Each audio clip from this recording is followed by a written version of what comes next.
Hello friends of .NET, I'm Emil Landworth and you can find me at on Twitter at TerraJobs. In this episode we are going to rewrite our global statements into a main function so that when we later on emit code we only have one representation we have to worry about, right? Because regular programs usually don't have just standalone statements floating around in a file. They usually have a main function so that also you can accept arguments from the environment. But of course, it's also nice in scripting environments to just allow global statements, right? But you don't want to have two different representations for both of these scenarios. You want to make sure that when the earlier phases of the compiler are done with type checking and all that stuff, that you have effectively one uniform representation at the end. The other thing I want to do today is doing some minor cleanup.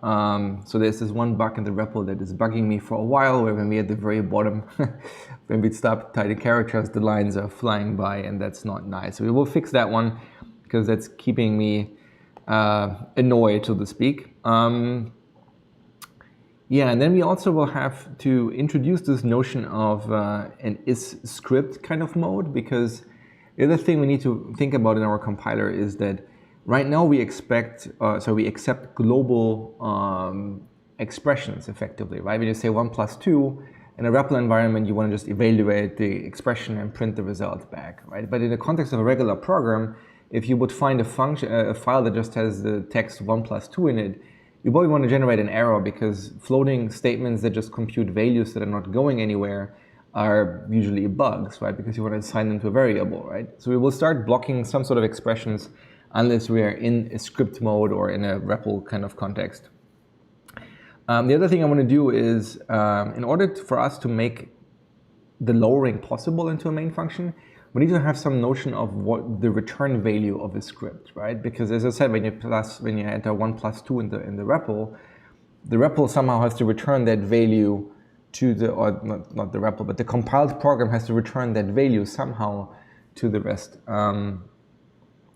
And basically what that means is we need to introduce this notion of an any type, right? Because right now we have, int, bool, and whatever, but we don't know what the return value of an expression is. But we want a uniform script function that can always return a value. And in .NET land, that's basically what object is, right? It's a uniform value that anything can be converted into, or not value, but type. But you get the idea. So that's kind of where I am heading today. Let me look over the questions. So the first question was how to create a garbage collector. That's ambitious. Like, we are not quite there yet. So a garbage collector is a very complicated beast, so I will not cover this on the stream.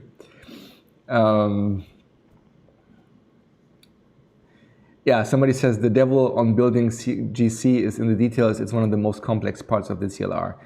I mean, building a GC in principle is not that complicated, right? Because if you think about it, a GC is just basically walking your heap, right? All it has to do is just walk all objects, determine which objects are alive, mark them all, and then once all objects that is reachable are marked, you just remove the ones that are no longer marked. That's not terribly complicated. That's normal graph walking. What is complicated is making this performant, right? Because your heaps can be very, very large, and you don't want to walk the entire heap every single time you want to run a GC. And that's where it gets very quickly complicated.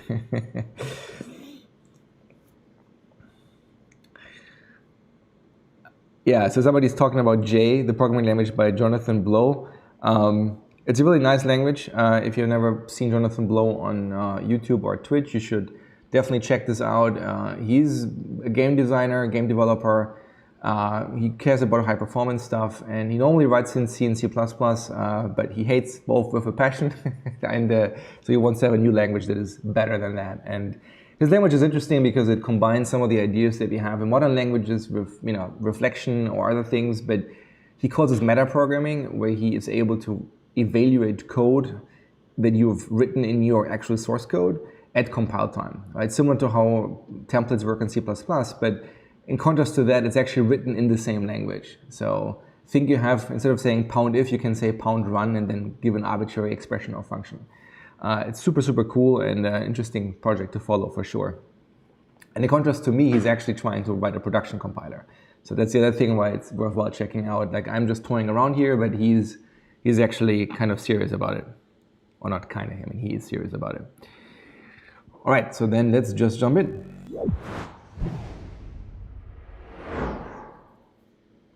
So as always, we want to start with our PRs, and there's already 7 PRs, which means people were busy. So let's start with that.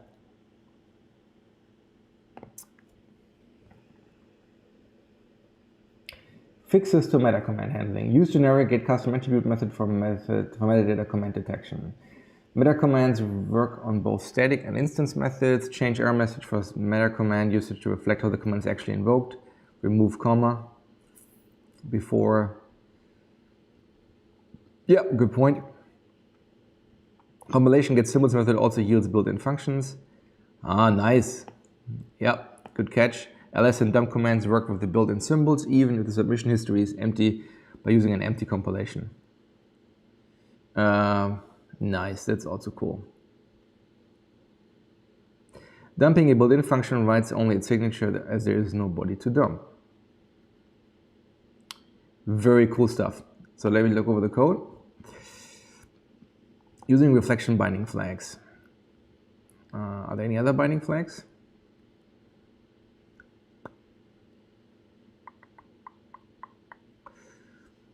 Binding flags, built-in functions.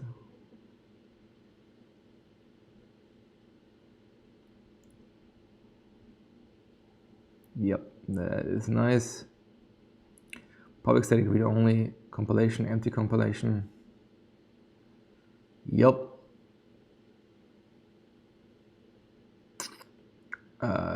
Get symbols.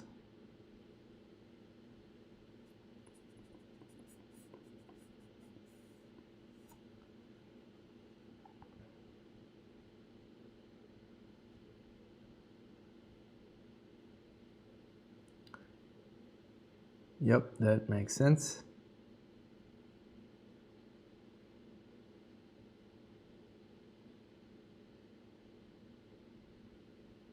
Yes, we have the comma here. So that's cool. That is awesome.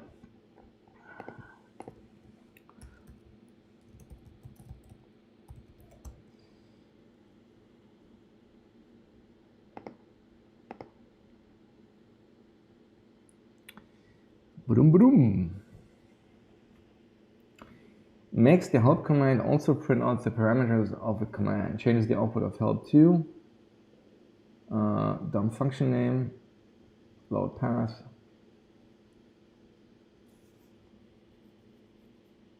Yeah.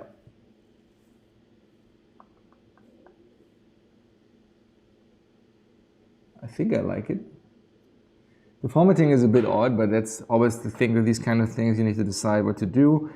If you align everything to the right, then if you take more than a few arguments, that might shift the tree quite a bit. But it might actually look nicer than this new line here. But hey, don't complain.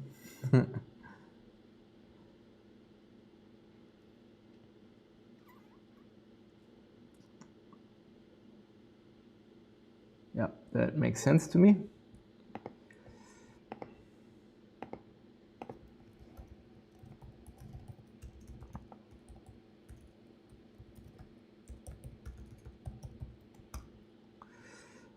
Yeah, whatever. I can't type if my life would depend on it.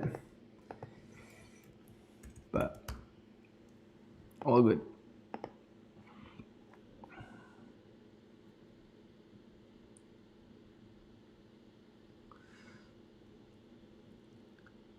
So Frederick is saying he used the using alias for reflection binding flags to not pollute the namespace. Yes, that can be an interesting thing to think about as well, especially when it uses a bunch of things that we also have.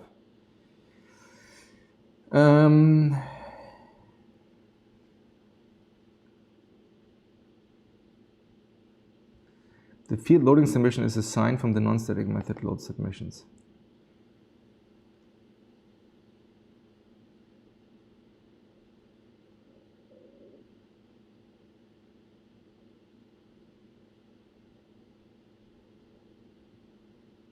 What? The field is assigned from the non-static method. Well, you made it non-static, right? Or it could have been static. But honestly, it doesn't matter. Like, that works.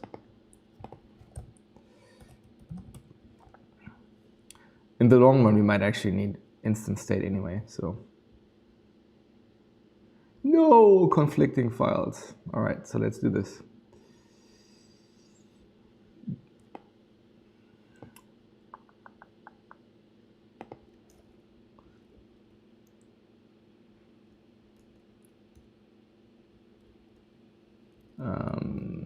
So he made it non-static, right?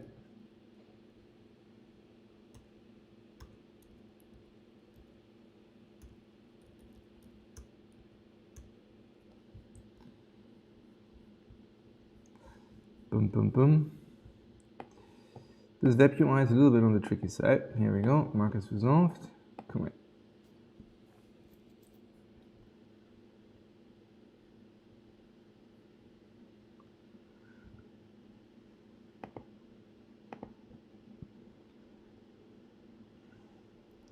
The only thing I kind of find funny is like, what happened to RCI?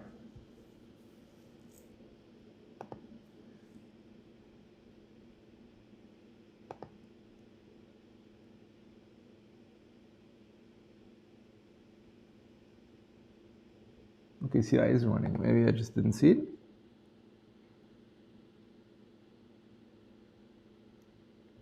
Yeah, I guess it's CI did run. Yeah, okay, never mind then. Ah, single line comments, yes. So, yeah, this might be a bit involved depending on how far he took that.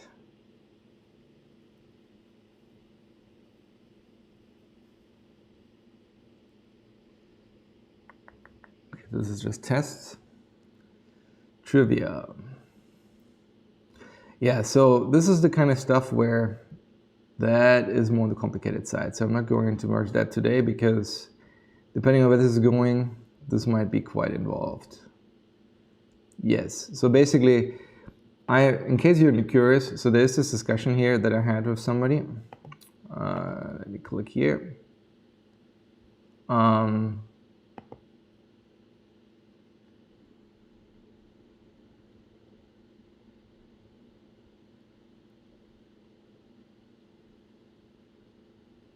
Yeah, so basically this is the discussion where somebody was asking, how do I do this in principle, right? So imagine you want to have a function, you want to have documentation in front of the function. How do you find this thing later on, right? And so I kind of explained like how this would generally work in a somewhat lengthy answer. The thing is, this is non-trivial stuff. So it's not super complicated, but it's also not something that I want to spend a great deal of time on today because that is very, this is probably a 2-hour episode in and of itself, just talking about this stuff. So I will skip that for today, even though that's probably a good thing. But I need to review this in more detail in order to determine whether I want to merge this one or whether I want to write this one on stream. I kind of lean towards the latter probably, but we will see. All right, so now let me fetch what we have. Someone's saying, yeah, single line comments, the most fun part of C. In C, a single line comment can span over multiple lines. What? Not really, right? I mean, C has two kinds of comments, right? // which ended the line, and /*, which can span multiple lines, right? Why would a single line comment span multiple lines? I mean, you can, of course, have multiple lines, each starting with a single one. But it should not be... It's not the same as a single line comment spanning multiple lines.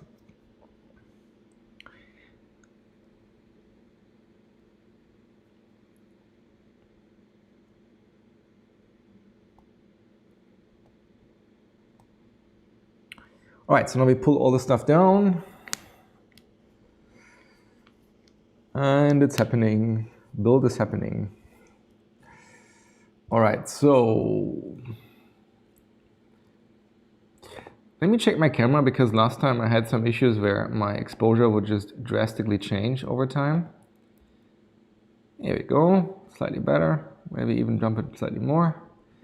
Because because the sun is rising in the background and it's almost impossible to get an exposure from at the time we start. All right, so we have pull requests, we did that. Oh yeah, so let's talk about bugs.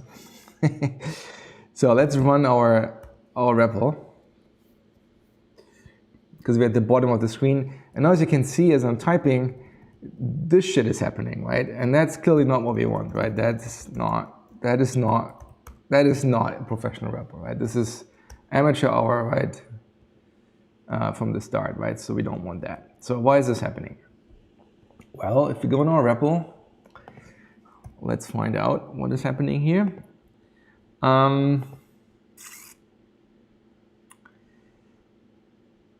Yeah, so here's our render loop, right? So what we do is for each line in our submission document, which is basically the snippet that we currently have, we set the cursor at basically every time we have an evaluation, we remember the current line, which is cursor top. And so we reset it to the first character on that line, set the foreground color to green, write our prompt. It's either this character or this character, depending on whether it's the first line or subsequent lines. Then we reset the color, and then we render the one line, and then we keep going. And so what we do here is we basically remove the rest of the line. And what you can see here is we use window width minus line length. That is not bad, except that our line and the console window width should probably be -2, right? Because we already have two characters here. So let's subtract 2 right from here. That at least should solve some of the problem. But there's another problem that we have, which let me actually showcase this.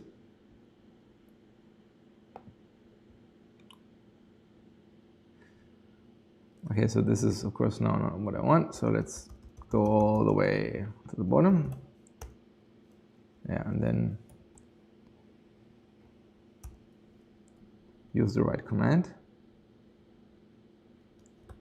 So this is still weirdly happening, right? So why is that? Well, the problem is still that we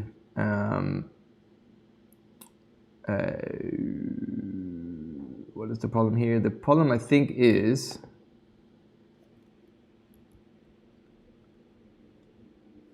so the problem that ends up happening is here,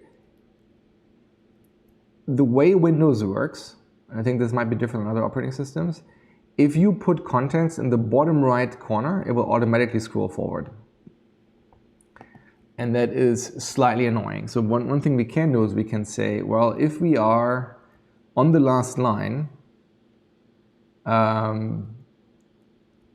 print a line. Is that the thing I did?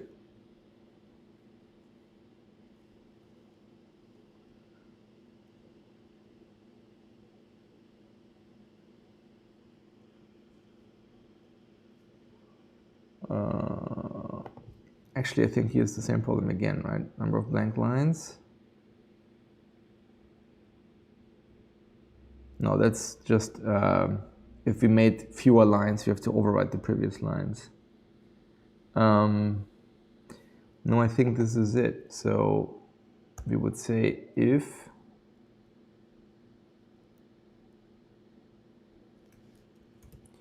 actually I already did the code, so let me actually, because I don't want to spend too much time on this one here.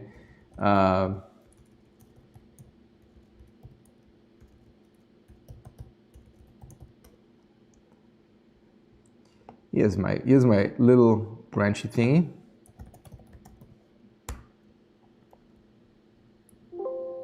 Yeah, this was the one that I just mentioned, and then what was this? Yeah, something like that. Let me just grab the snippet here. Nothing like cheating. And that goes before these guys. Okay, so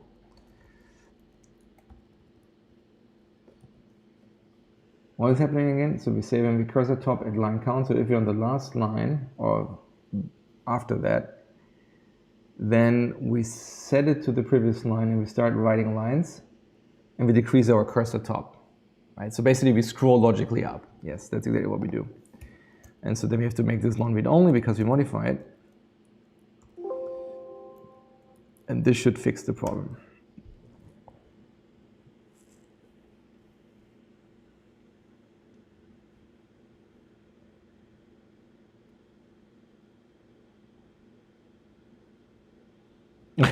Okay, C has this funny behavior when you put a backslash at the end of the line, you're merging the next line with the previous line, so you can have a single line comment slash slash and then continue that using the backslash. Yeah, that's just crazy, C. That does not seem like it's working, is it?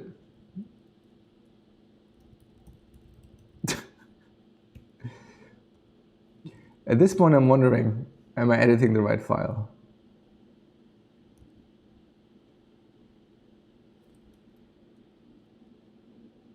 What is happening here?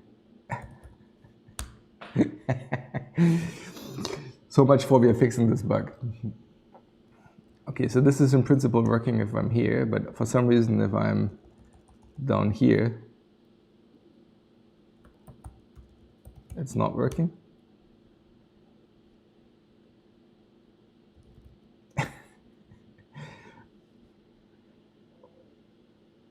Oh, I'm an idiot, yes. Here's why that's not working. I say right line, but the string I'm giving is the exact width of the window. So what I need to do is I have to say right, not right line.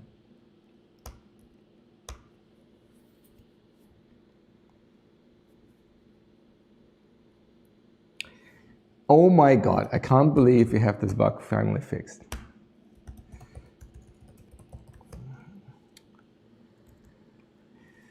And it turns out writing a compiler is not as hard as getting the output to look good. All right, so here we go. Fix annoying issue in REPL where our last line would keep scrolling.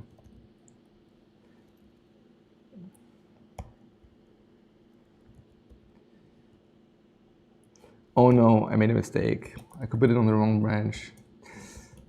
But don't worry, episode 17. Is it episode 17 today? I think so, right?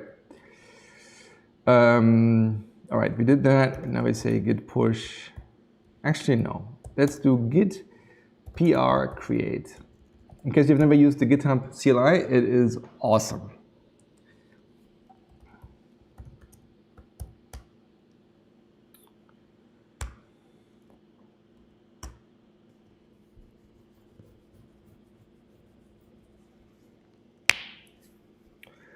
And so the PR is already created. I don't have to bother going there, but it's already there. Sweet. All right, so now we have this one. Finally, one less bug to worry about.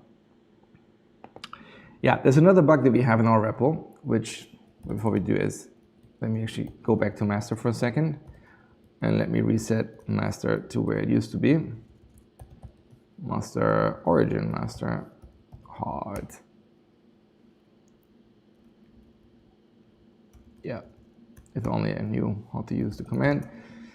Here we go.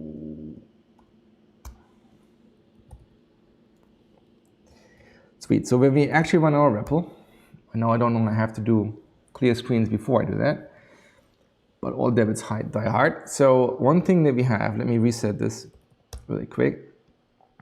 So let's say I have a var x10, I have a var equals, actually, no, let me illustrate this even more. Let's say I have a let x 10 and I have a let y equals 20. And then I write a function add that returns x plus y. Right, if you call add now, returns 30, right? So far so good. Of course, I can redeclare variables, right? We said I can now say var x is a string, right? And then it says, of course, that should be allowed. However, it doesn't work because what we're doing right now is we're rebinding this function with the variable we just created. And that's why you get a compile time error now, which is completely weird, right? Because what is supposed to happen is we just have a new variable var x that is of type string, which shadows our existing variable var x, let x, which is read only, and add would just keep returning the old x, right? That's what's supposed to happen. But that's not what happened. So for some reason, we are rebinding previous submissions using symbols declared in later submissions, right? And that's clearly not the correct behavior. I hope that makes sense.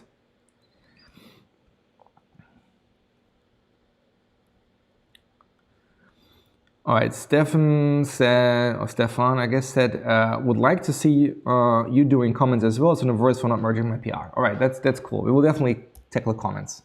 That is definitely a thing I want to do.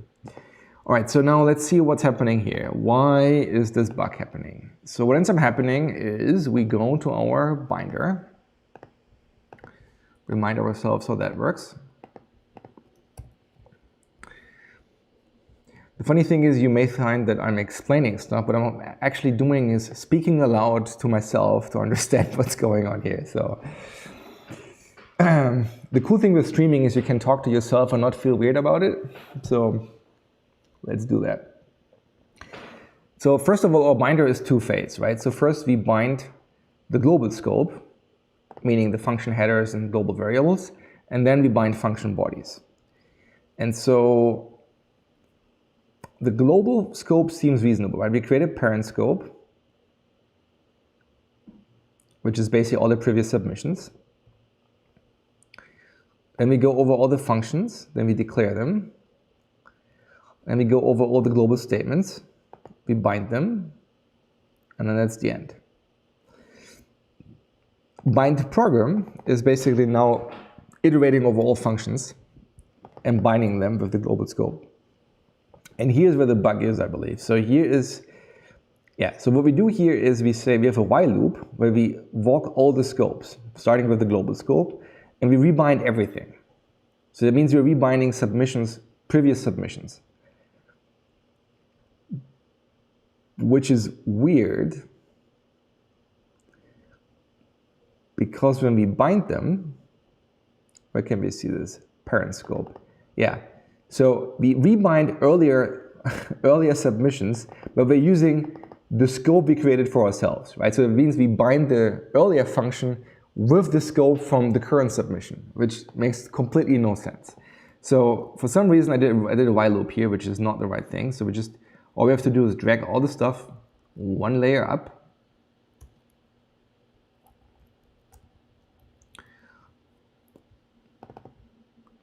We just call this global scope function because you only want to bind functions that were submitted in the current submission.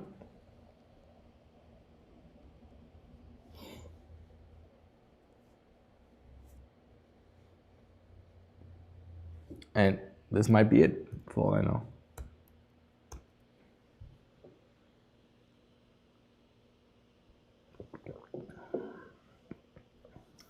Or not. The given key was not present in the dictionary.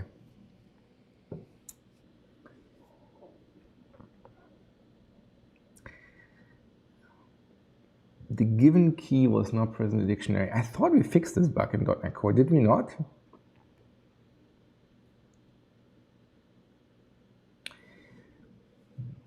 Because my first inclination here is like, okay, you were looking for a key. Which key did you look for? So maybe I should file a bug for that. Let me actually take note for that. File bug against immutable dictionary for not telling us which key it didn't find. And it's immutable dictionary indexer, right? Yeah. Evaluate call expression in line 248. 248. I mean, I could just type it in, right? 248.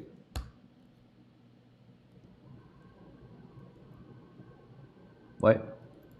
Am I looking at the wrong thing? Oh, evaluator.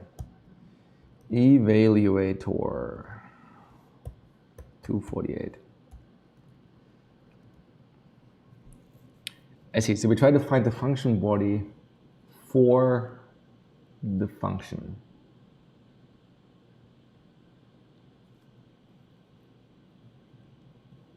Yes. So that is a good point.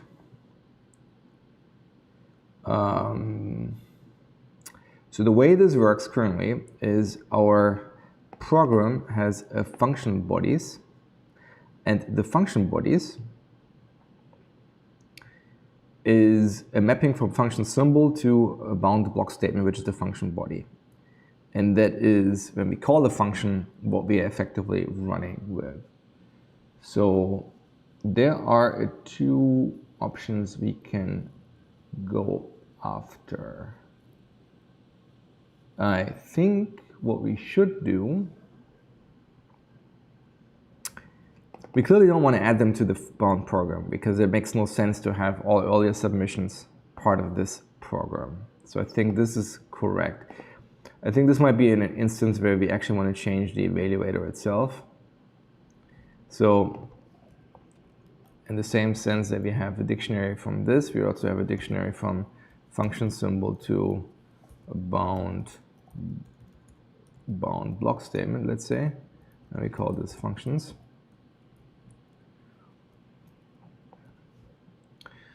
And then we create this guy. Then how about we say var is program, while c is not null, c equals c previous. No! Oh! Okay, so the other thing we need to do here is we need to know who our previous submission is. That is something we need to do anyway, so let's do this, and then let's introduce a new thing. Gee, this list gets larger and larger. Initialize property previous.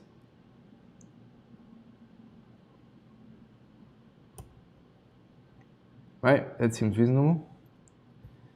Probably this guy no longer compounds now. Yes, we need to give us the previous. Yeah.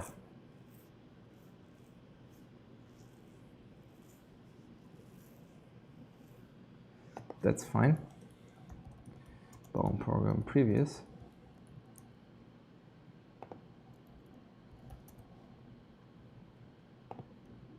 So right, this solves that problem. Now we of course have this problem here where we need to get this guy. All right, so let's make our lives a little bit easier. Let's say private bound program get program. Previous is if, really?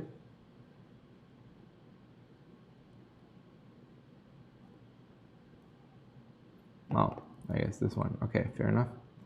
If previous is null, then null, otherwise previous get program.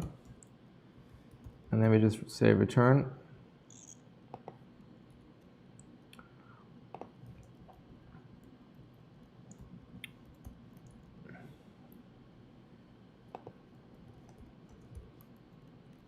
All right, and then probably have to do the same thing here. Get program.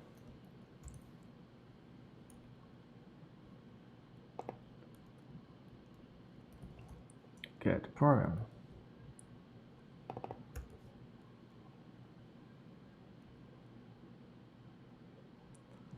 All right, so that seems reasonable. And then all we have to do here is we have to say for each var f in c.functions, functions add f, I guess f dot value, right? And we call this for each function with body. This is one of the downsides that I'm targeting that standard 2.0, because if I would have targeted something later, I could have done this.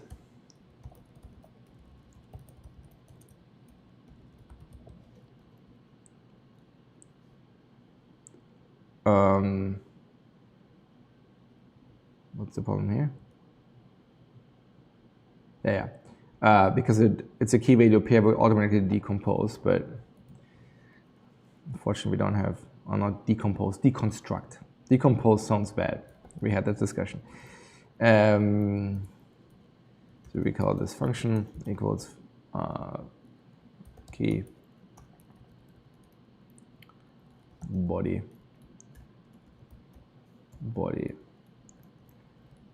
and then we call this function comma body. Yeah, and its value. And then because we're lazy, we do this. And then we call this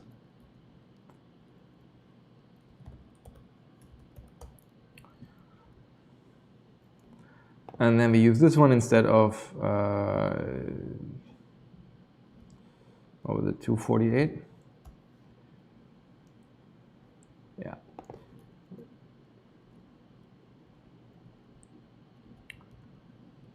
Okay, we only use this here, so we now say functions this guy.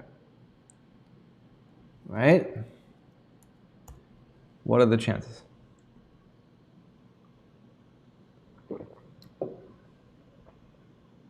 Yeah. Well, I guess it helps to initialize this guy.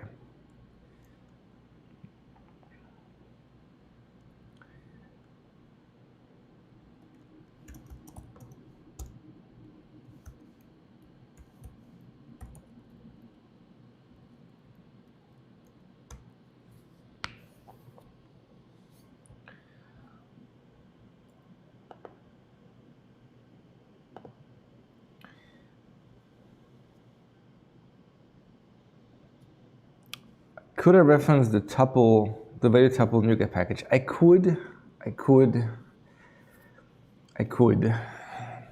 Yeah. See, this is do as I say, not do as I do. I'd rather retarget because it seems simpler in the long run.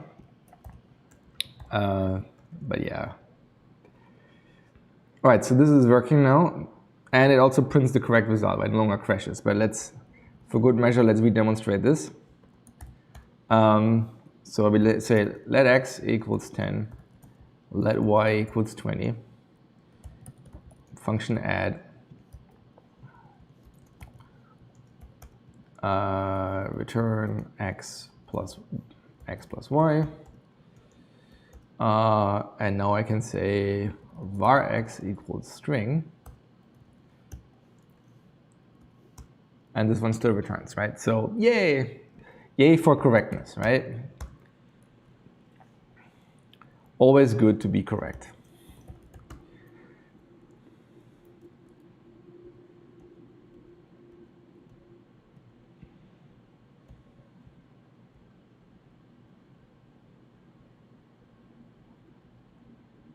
I see, probably some trailing space that I got rid of by hitting save.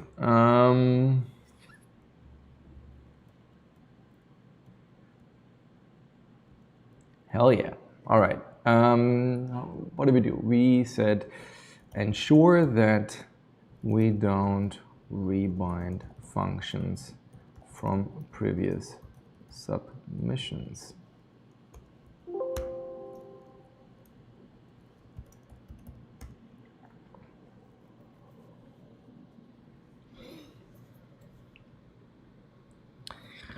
What, you don't feel weird while streaming? I kind of feel weird while streaming. I just saw a tweet today where somebody said, like, giving virtual conferences is more exhausting because you're talking to an audience that doesn't exist, so you don't get any feedback, really. I've done talks like this quite a lot because at Microsoft we don't fly to every single place. Very often you talk to a group of people and you present a slide deck to, let's say, 20 people in a conference room. But I don't know, you get used to it. I will say that.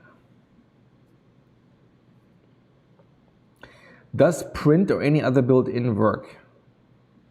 And even within a function that was previously bound? Don't touch your face. Yeah, that's not gonna happen. I am way too much touching my face. This is not going to change anytime soon. All right, so why would built-in functions not work?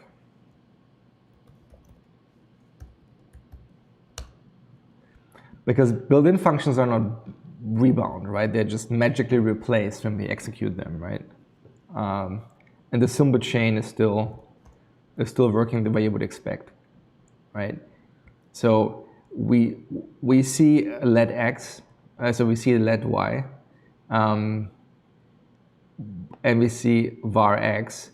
But when add was bound, like if you think about this is the tree of scopes, right? And everybody can only see everything that was in the current submission and earlier.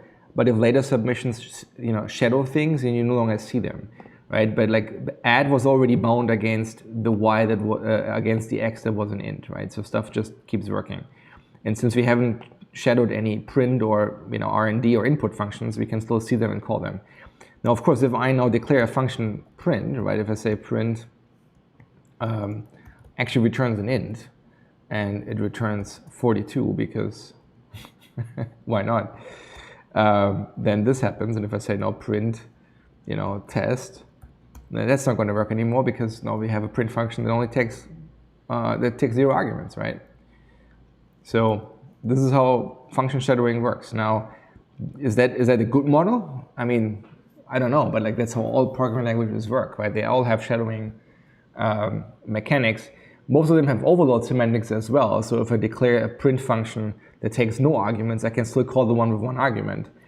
But if I redeclare one with one argument and the types clash, then yeah, this will also clash with the built-in ones, right? So not really a mystery there. File a bug against the CLR team for not telling us the name of the variable on our reference exception. I think we fixed that. Like the thing is, we can't tell you in the toString necessarily, because unless you run a debugging build, like we have no way of knowing what the local variable is, right? We will see this later on in the episode when we actually emit IL, but if you look at IL, the way that works in IL is you have, every expression, there's a logical evaluation stack in IL, but when your program runs, right, all your local variables or expressions are loaded into registers, right? And so if you call a function on something that is null, what ends up happening is that there's a variable in a register that is representing the reference, and then there's some offset somewhere that represents the vtable slot or whatever, and then they do an add, and then they just try to dispatch that. And if the value is 0, they can't actually get to the vtable, and then you get a null reference exception because you're trying to dereference a null pointer. But at that point, the CLR doesn't know which local variable this was, right? And so we would have to do fairly non-trivial backtracking to even find stuff out. And then even then, if it's a debug build, well, we have symbols, and now we can look up the name of the variable. But in a release build, we don't know the name of the local variables because locals in IL don't have names. So, and even that doesn't necessarily help you because who says you're dereferencing a variable? It could be a compound expression, right? And so that's why that generally doesn't work. But what you can do is when you debug with F5, when we crash with a null reference exception, we're telling you in the debugger window which part of the expression was null in bold. I'm not sure that works in VS Code, but it certainly works in VS. It's a feature that exists, I want to say, since 4.6 maybe, .NET Framework 4.6. So it's not like super recent, but also not like years and years ago.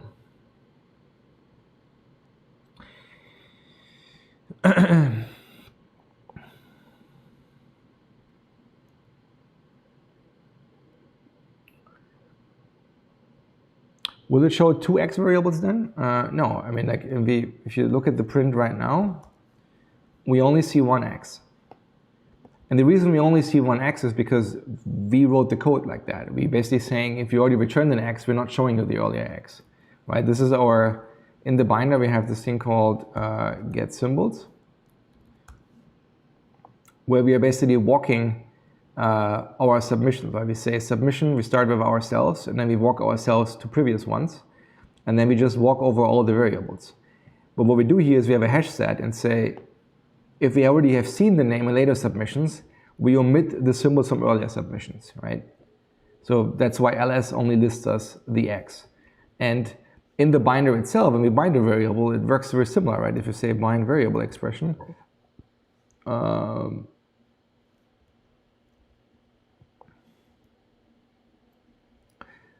we do the same thing. We are basically saying bind variable reference, oops. We're basically saying scope try lookup. And then if the current scope already has the name, we return that. Otherwise, the scope will walk up the scope chain. And so the earlier scope that has an X will return it, right? And so that's why later submissions always win out over earlier submissions. So this is all working the way you want.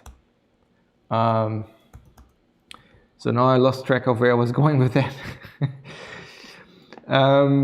All right, we don't resubmit earlier submissions, great. Add compilation is script and use it to restrict expression statements. Yes, so I already mentioned this in the intro, but here's what happens today, right? If I say, okay, let's reset this. If I say 1 times 10, right? That's an expression that returns this, right? But do we want this in the program, right? So imagine we go to our real program here, samples, hello world, right? If I say 1 times 100 here, right? And then I try to run this, which I have to remember the keyboard shortcut. There you go.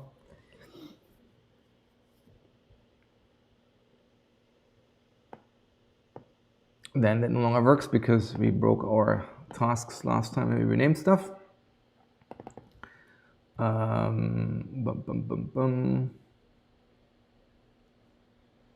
That would be MSC, right? That should probably already fix the problem.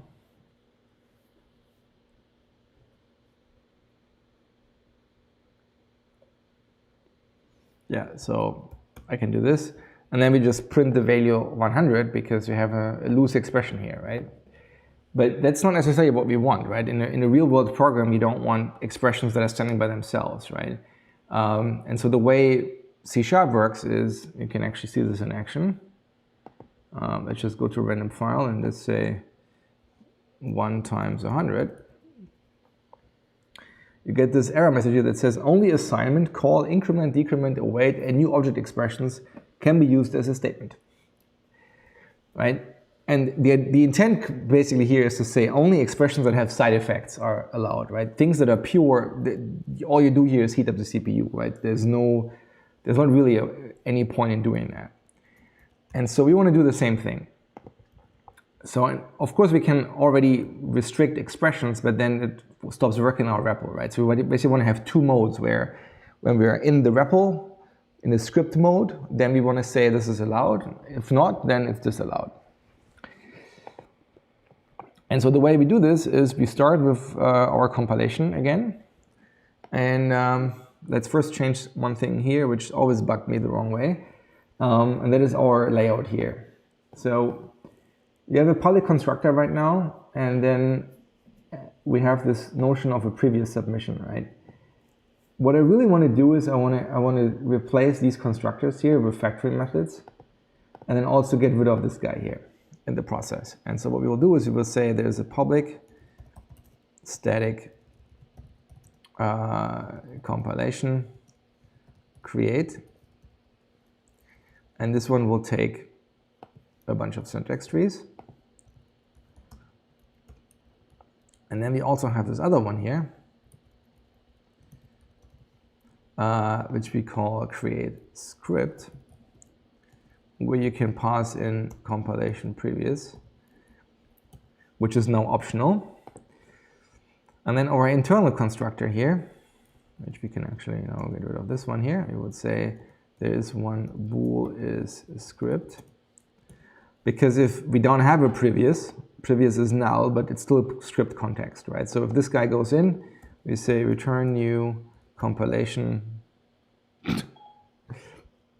It's okay, Siri. It's okay. Don't worry about it. Is script previous? Of course, is script is true. previous, and then syntax trees. And then this guy here basically says is script false, previous null, syntax trees, right?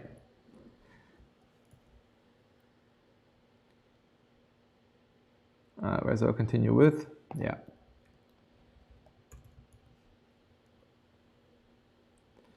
And then of course, when we take a script, we add a property is script, which we can now do something with. And now I have to fix a ton of compiler errors because of course it doesn't work anymore. So we say compilation, create. And so this is our compiler here. That should create a non-script version. Our REPL should create script. Null. We don't have a previous one. And then this one will be very simple because all we now have to do is we can just say this is always compilation, create script with the previous and the syntax tree.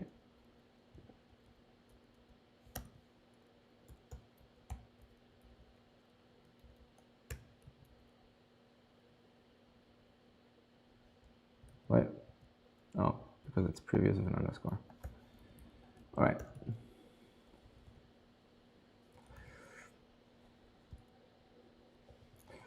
All right, assert value. I think our tests are all kind of assuming they're in script mode. So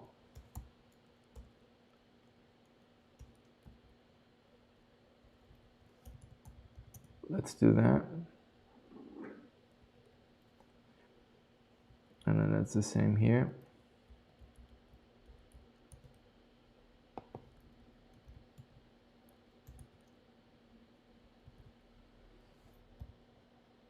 All right, this is just typos. All right, so great. So now we have this flag that we can now pass through. I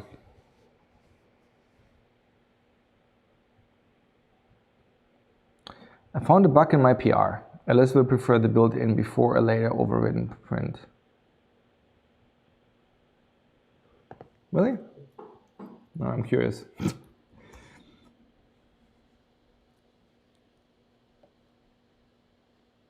I guess it does, right? The way you wrote it. So we have print now. If I say function print int return 42.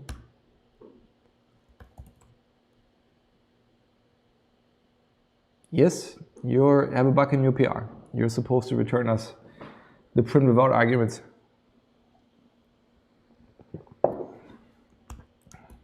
If you submit the PR in this episode, I'm going to merge it. All right, so now let's actually go to the binder and use this flag that we just passed in. So our entry points here are bind global scope, which might be null. No, the previous one might be null. But we still need to know whether we're in script mode. So bool is a script.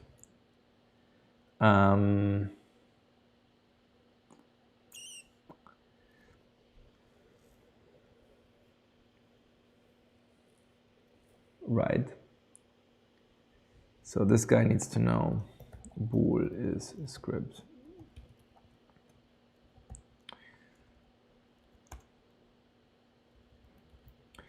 This is annoying. I would love for VS Code to understand editor config. And I could just say my local variables, my fields are always underscore prefixed. All right.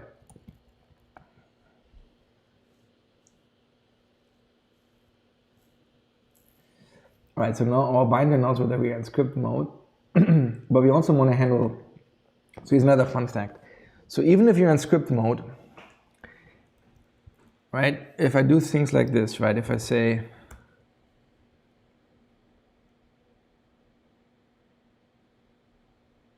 okay, fair enough. Let's fix the bugs first. Where are we here? Bind program, the same thing. I need to say bool is a script.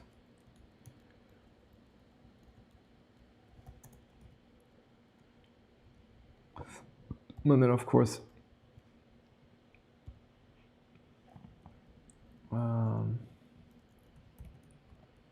a script.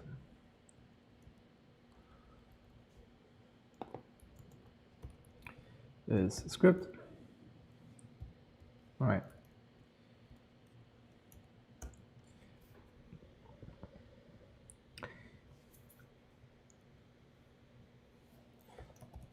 So even if I do things like this, if I say function foo, right? Let's say x int, right? And we say, if x is larger than 10, print test, right? Else print nope, right? Even in this case, if I say 1 times 10, it's kind of weird, right? Yeah, because we love our print function we defined, but you get the point, right? So like, even if you're in nested blocks, right? Unless it's a global statement at the very top of the file, like outside of every nested context, even in script mode, we don't want to, support draw expressions, right? So the other thing we need to do in the binder is you have to differentiate basically when we bind a global statement and when we bind nested statements. And so one thing we can do is we can just say, we introduce a new method kind bind global statement. Then we go to bind statement. So here's a trick we can do.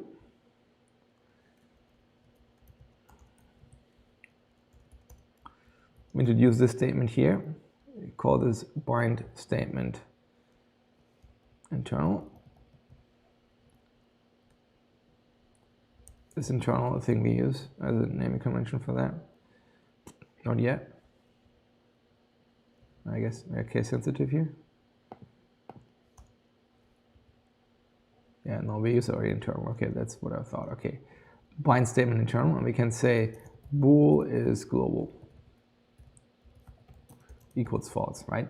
So every single time somebody calls bind statement now, they will default to binding a non-global statement.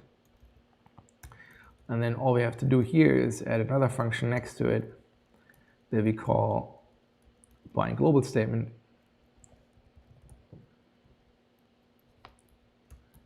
And we just say return bind statement for syntax.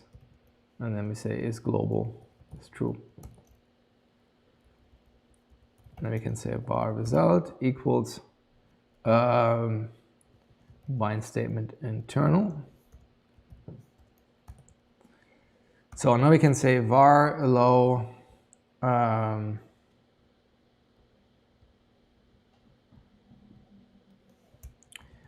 basically we say if is script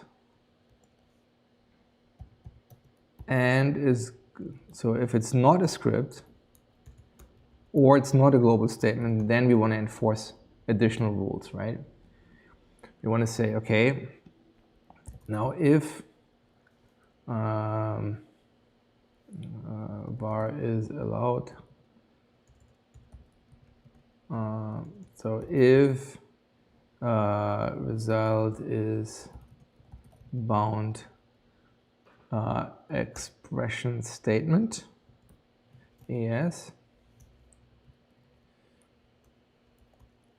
because it only applies to expression statements. And then we say is allowed expression. We say yes, expression kind is bound node kind. What is that? What we allow? We allow assignment.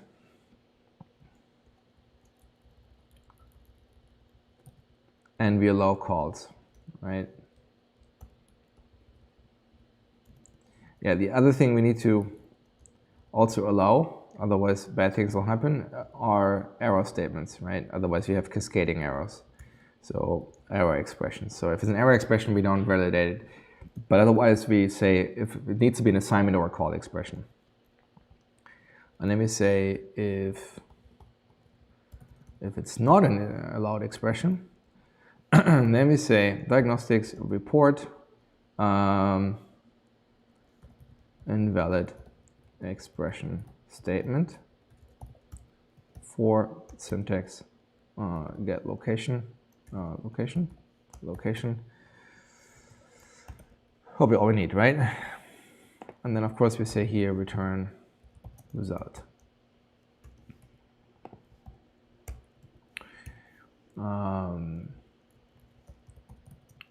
All right, so now we have this guy here, and then all we have to do is our typical.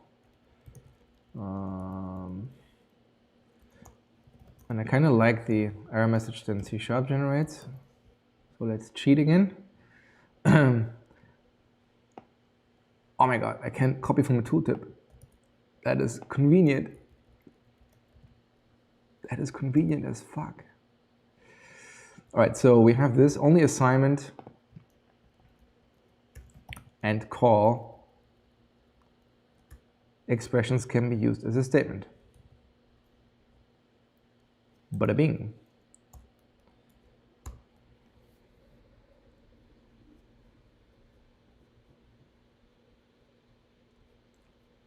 Nice.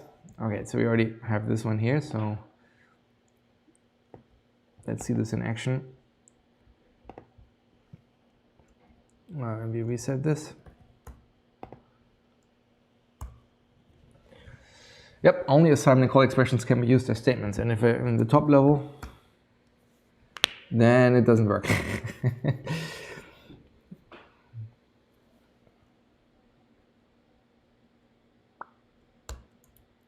Why would that not work? Didn't we just make this work? Bind global statement, bind global scope, bind global statement. Why? Okay, I thought we just did that, no? Yeah, we're binding the wrong global statement. That's not what, so the method bodies, so the function bodies are not global statements. Okay, so this should be it.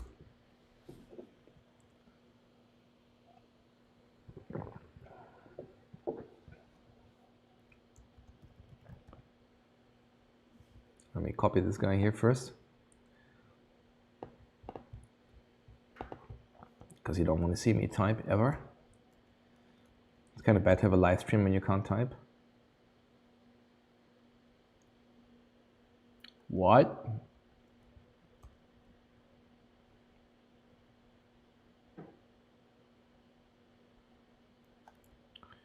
I guess we can't call reset on an empty compilation if we don't have submissions. That's a bug in the REPL that we should fix. Let me do this right now, because that will annoy me otherwise. Reset.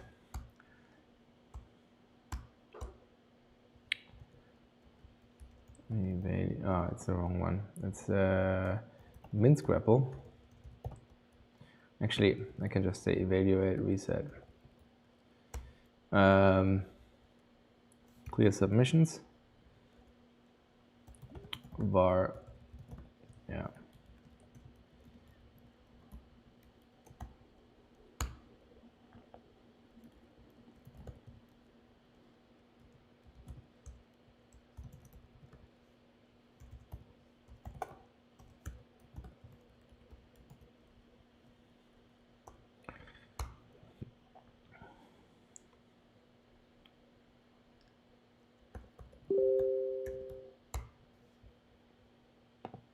That's not annoying at all. All right, so reset works now. Okay, now let me do this. Yes, this still works, still is blocked. And if I say 1 times 100, that still works. Nice. All right, let's commit this. Let's first fix this. Let's remove this one here. Fix path in tasks.json.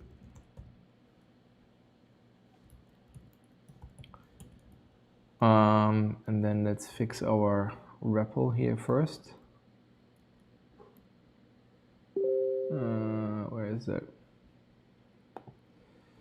How do I do this? I think Telegram needs to die.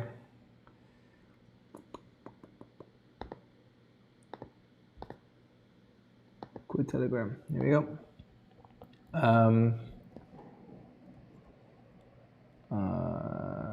Mint Grapple, where is this?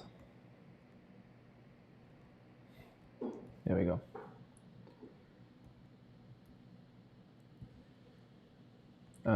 Fix bug in our fix bug where reset crashes when no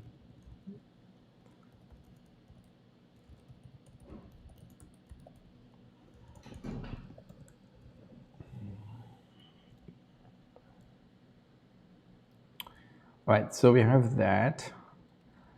So this is our compilation stuff. Yeah, let me go all the way from the top. So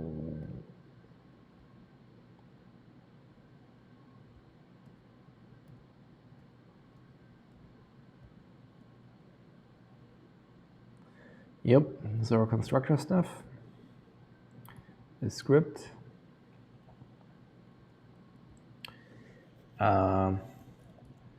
Introduce compilation is script and enforce and use it to restrict expression statements.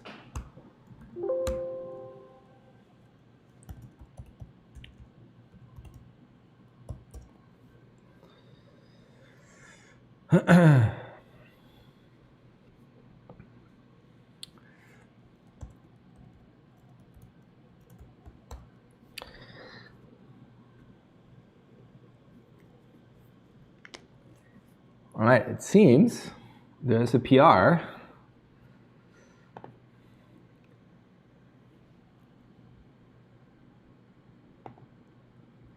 that fixes our early issue. For each built-in function,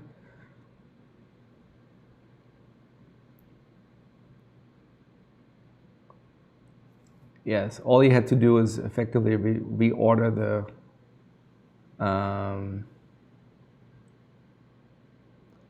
reorder them. Is that it?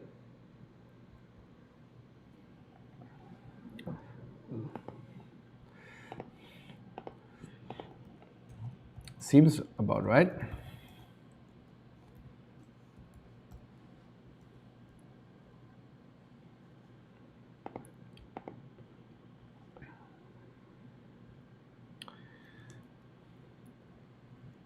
All right, let's test this out. Git checkout master, git pull.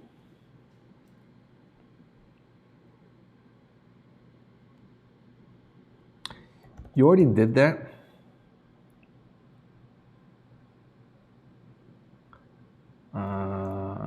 Interesting.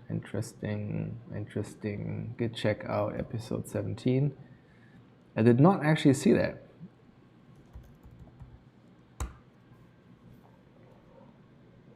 Nice.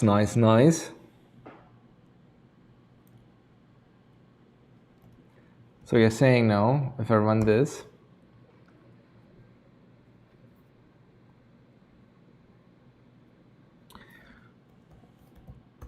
so if I now say I want to declare a function called print that returns an int and it returns 42, and now I run ls, we know about the print function, but the print function that we know of returns an int. Awesome. Thanks a lot, Frederick. That's great. All right, so back to my notes. Now it's time to actually, let's add support for an any type. So that's another thing we need to do in order to support our rewriting. Type, symbol. So we have bool, int, string, and void, right? And void you can't say in our language, but we need it in order to support functions that are actually procedures. So what we do here is we introduce a new thing at the top, and we call this any, which we will allow you to use in the language, which basically says anything. It's basically the .NET equivalent of object. So we have that. Lookup type. Let's call this any. Then we need to do conversion. So we have already the notion of implicit conversions. So what we will do is we say if the from type doesn't really matter,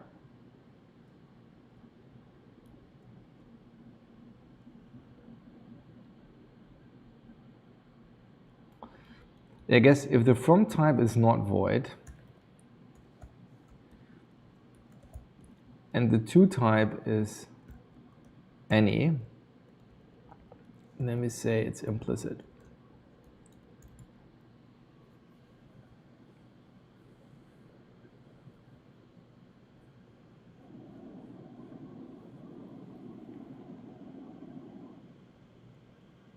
Right? So if the types are the same, we say identity. If it's not the void type, not or.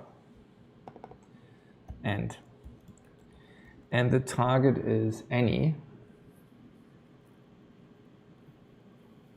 then we say it's an implicit conversion.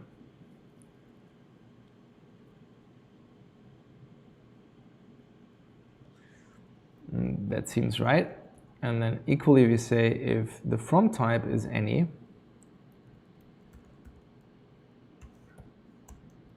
and the to type is not void, then we say it's an explicit conversion. Right? This is implicitly targeted. This is basically implicitly going to any, and then once you have an any, you can go back to a type by casting it explicitly. All right, so this should already solve our problem. So let's see what happens if we do that.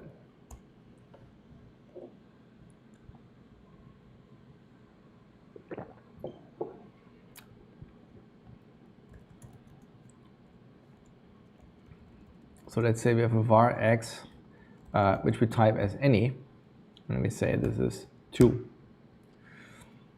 Unexpected type any. An evaluate conversion expression, okay? Evaluate conversion expression. So if the type is any, and then we can just return the value because we already have this thing as object in our local representation anyways.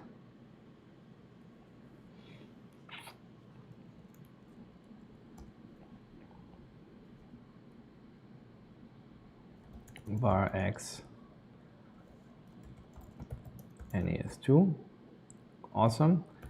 Now I can say x is test. So x can hold whatever I want. True, can hold false.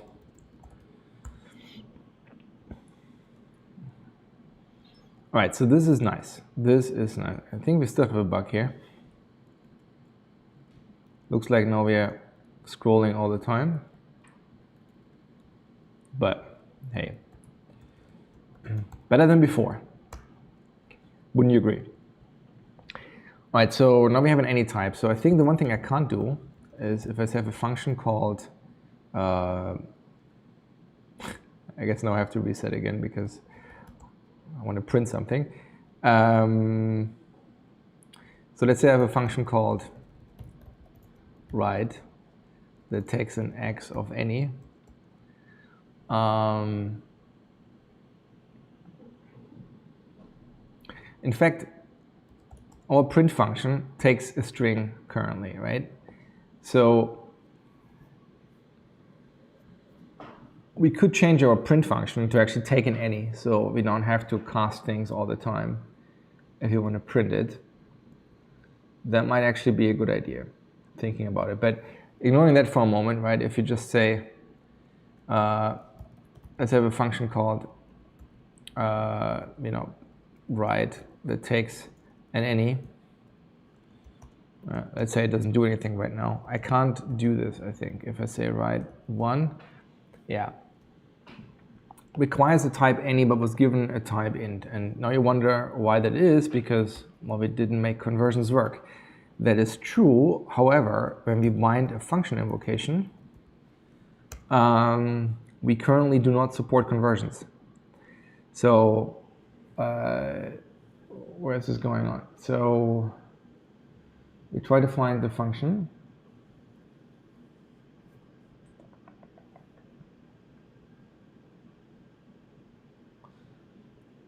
Then we validate that the argument count is the same.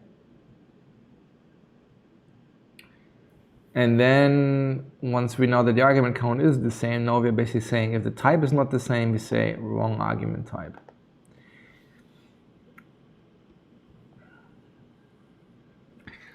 So instead of doing that, we will do following. I will say var conversion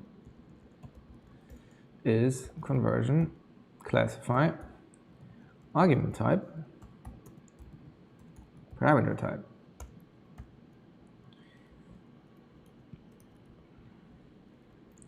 If conversion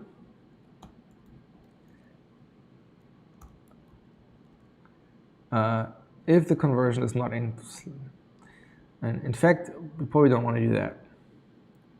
Probably want to call bind conversion.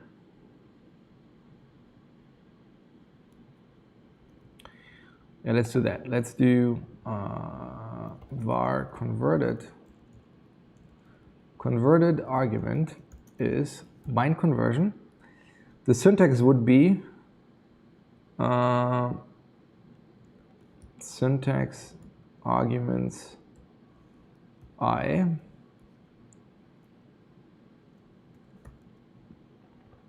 the type symbol. Okay, we want probably that overload. That takes the location, and then we say the expression we want to bind is argument, and the types we want to have it under is the parameter type, and we don't want to allow explicit conversions.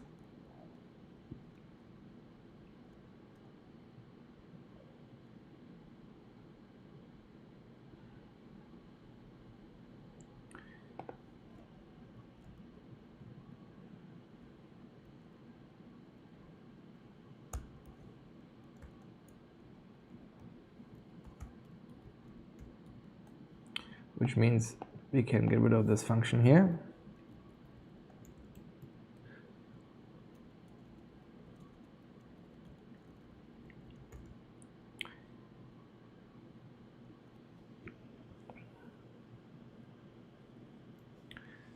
Okay, so argument location is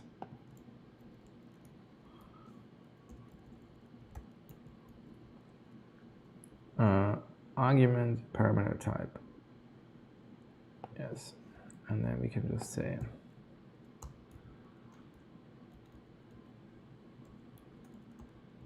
how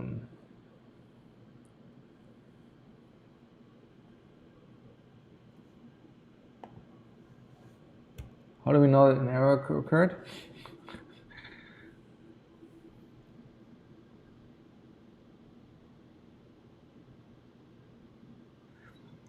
Yeah, do we have to know that an error occurred? Because we already reported an error.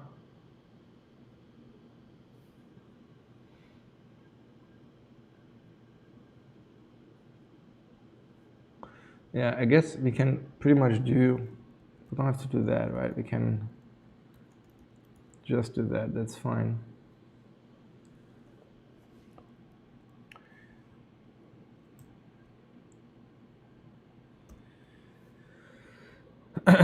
That should be fine.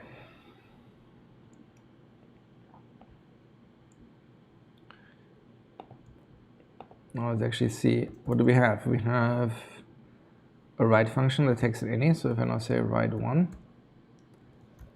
write test, nice. And now if I say write print test, which returns void.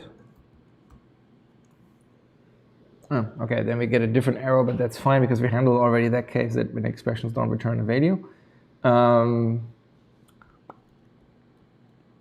But that seems fine. Now let's say, I guess we can call print, right? Print 3 will not work because cannot convert type into string. An explicit conversion exists. Are you missing a cast? So these things are still working the way you would expect them to. And in a certain extent, we even get better error messages now because we tell them when a cast exists. All right, so not bad.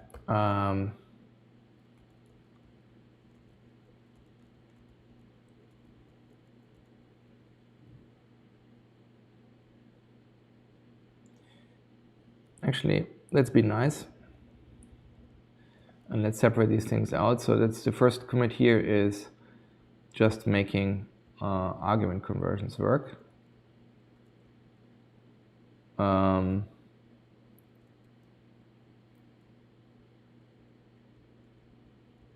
would be this one here. Support implicit conversions when calling functions.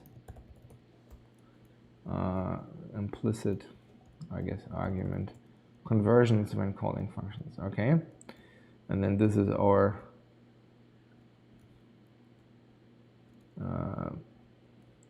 any type. Add any type.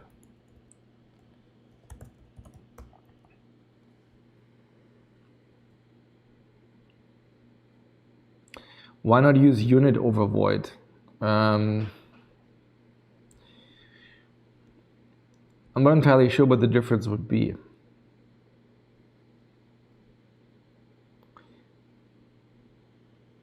I mean, you can decide how you want to model this, but like void is canonical.NET representation for procedures, right?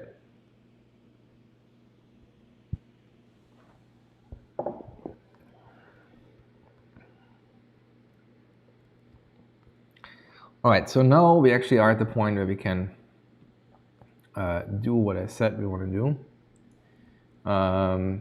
which is lowering our stuff. So let's think about this for a moment. But not in here, but in the binder.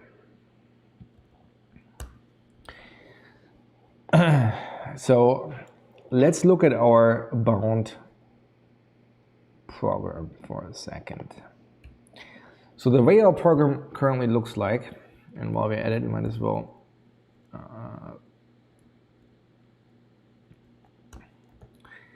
do this. So what this thing does is it represents the entire program that is bound. Now we have functions, and we have basically a singular block statement that represents the global statements.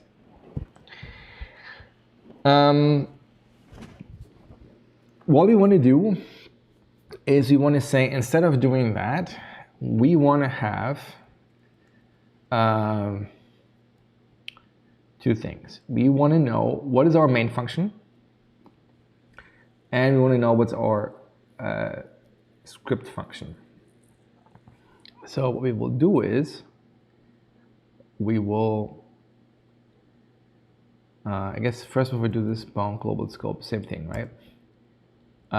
So we have functions, variables, and statements. Statements are fine at this representation because that is supposed to represent kind of the input, if you will, of the program, which is not the lowered version yet. But for example, like we want to support a main function, right? You want to say if you declare a main function, that would be good. So the way we would do this is we would probably have it in the binder and identify the main function if there is one.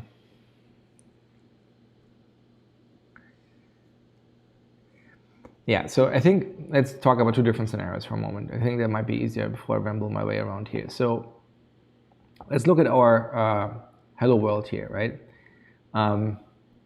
Hello world has two files, get name and hello world ms. I just did this to showcase that we can have multiple files, right? That factoring is kind of stupid, but actually for the sake right now, let's ignore the second file. Let's just look at this one here. So this would be a legal program, and still that is a legal program today.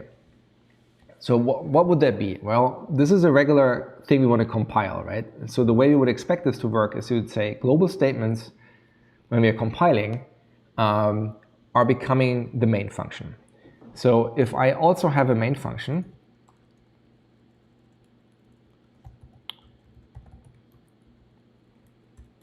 like this,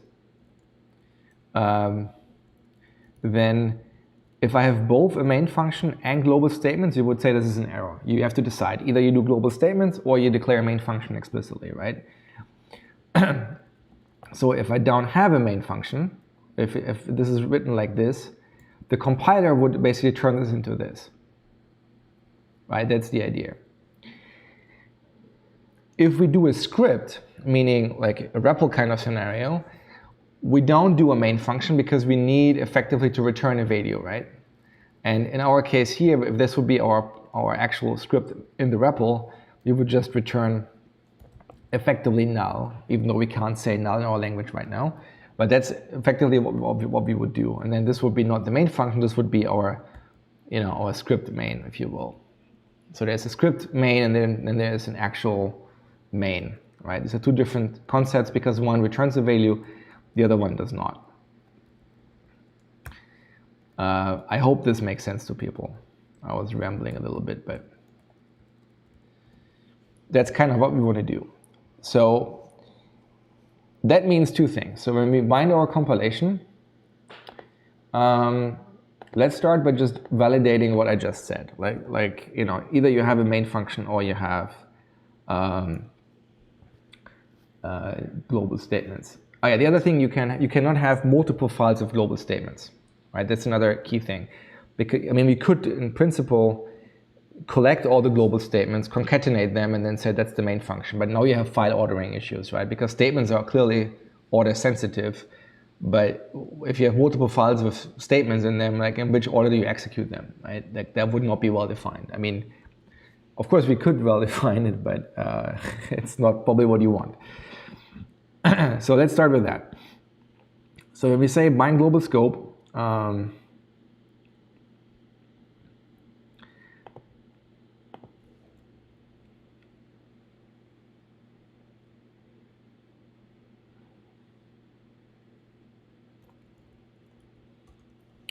think this is where all the validation logic will go. So let's start by writing down what we want to do. Global statements can only occur in a single file. At most a single file, or I guess one file, and at most one file.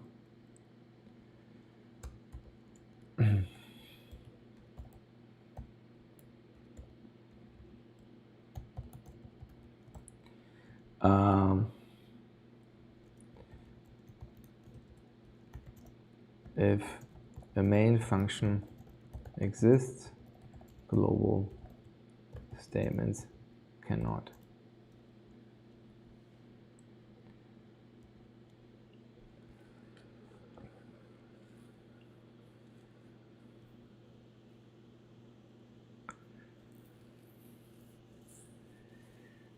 That seems right. Okay, so let's start with that. So let's introduce the notion of a main.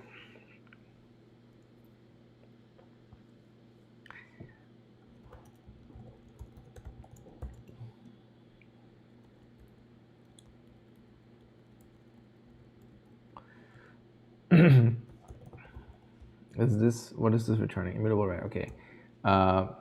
Functions where f name equals main. I guess we should say where single or default. Single or default.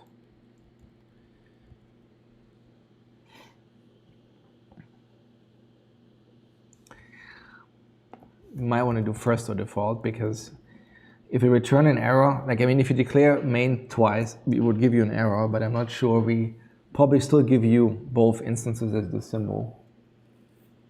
So just make sure we don't crash with that.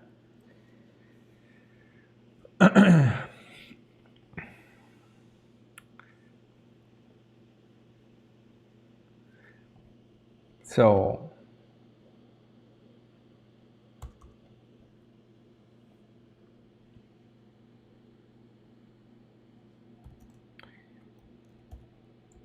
if main function is not null and global statements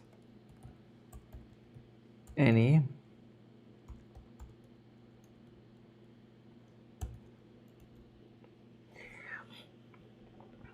yeah, so here's the thing, you know, we need to decide for diagnostics, right? You generally want to be careful with diagnostics that you also return them for all occurrences without ordering issues, because otherwise it's weird. Depending on which file order you get, you either get the diagnostic in this file or in that file. So for example, if you declare a symbol twice, you want to get the diagnostic that the symbol already exists on both places, right? Otherwise, the order in which the compiler traverses your program now also determines which diagnostics you are getting, which is bad. So in our case, we want to report this error for the location of the main function and for every file. Unfortunately, what I have done here right now is I have said global statements is all of them. So I can just group them. I can say first global statement per file. Or we just ignore that and say this is not actually the problem. We just flag main. That also works. Then we say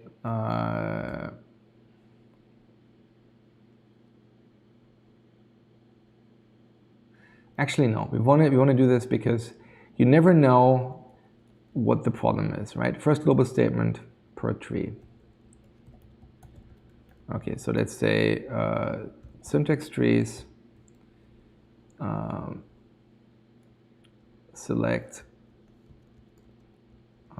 st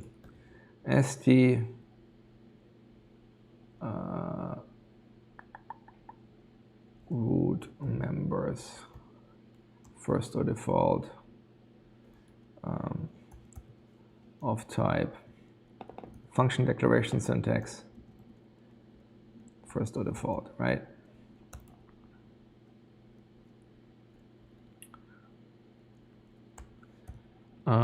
And then we just say diagnostics report cannot declare main or cannot mix main and global statements. And then we would say the location would be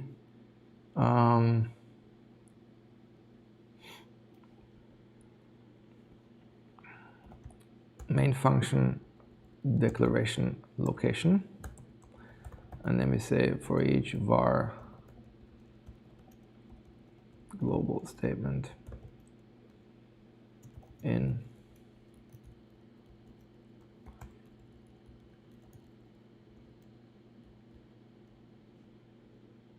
what is your problem? Oh, because that's the wrong diagnostics. Okay, which diagnostics are we using then? The binder diagnostics? Fine. That works. Yep. And then we say, of course, global statement location.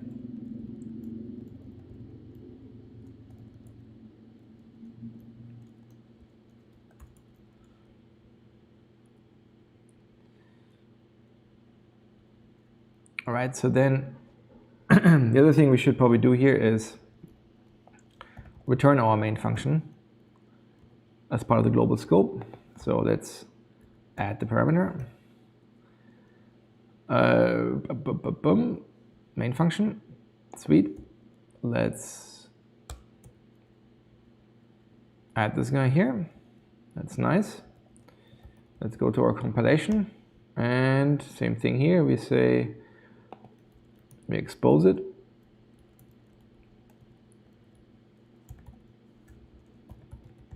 Main function is global scope main function. So later on we can ask what our global is. Always good. And now let's create this error message.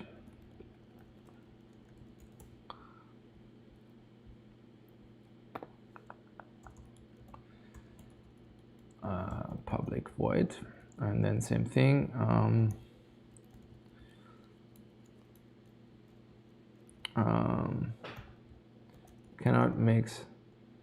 Cannot declare both a main function and cannot declare a main function when global statements are used. Or sued. Who knows? I mean, we are living in new times. Anybody can sue anybody.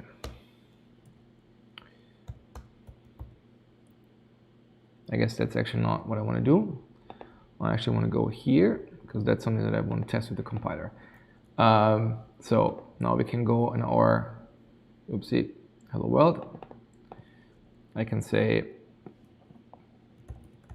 function main.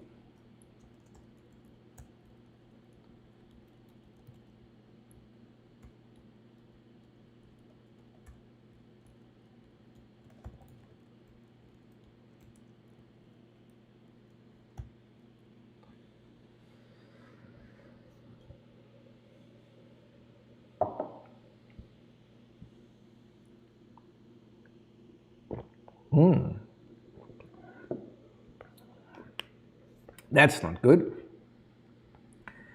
What is happening here?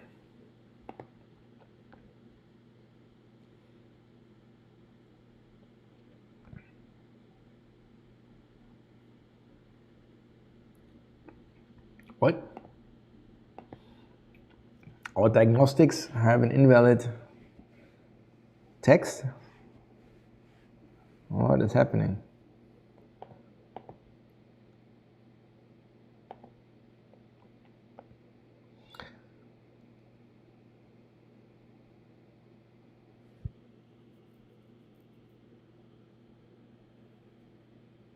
Oh, this is our bug that we have where we can't handle when the diagnostic span is covering multiple lines. That makes sense because right now we are reporting the entire function, which, by the way, we don't want to do anyway because that's just really ugly. You want, generally speaking, when you want to report diagnostics for functions, you really, really want to return it on the identifier location, because otherwise you keep making this mistake.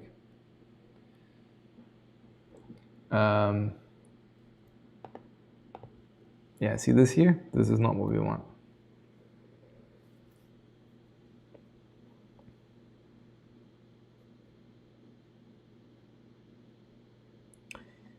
Fascinating.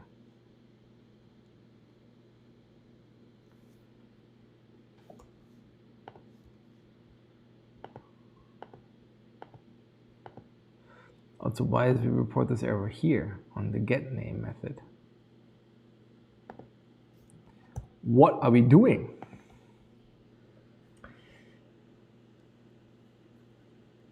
Give me the first function whose name is main. That makes sense. If there is a main function and we have any global statements, then report an error for this and then go over all statements. And our statements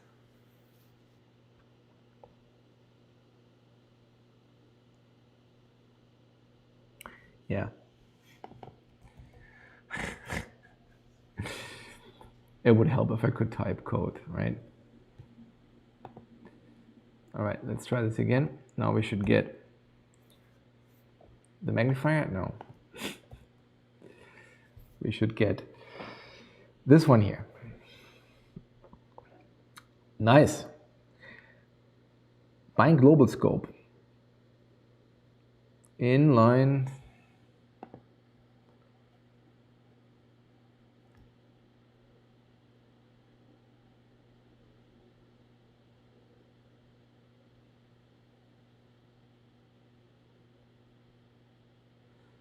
Fair enough.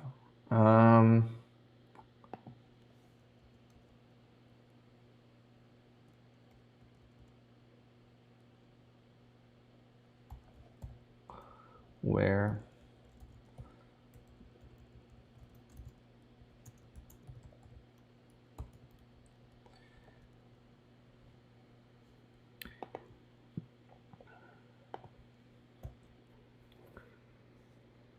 it's always the basics that kill you. It's never the complicated stuff. All right, so now we have basically two arrows that says you cannot have both a main function. I know I'm not sure why the squiggles don't show up in the places where they should show up, but that's a different problem. So at least looking at the diagnostics, that seems basically what we want.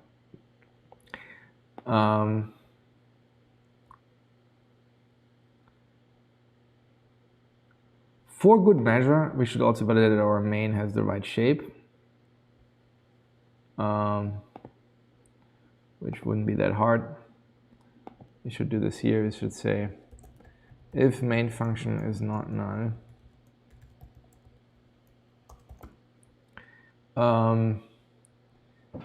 if main function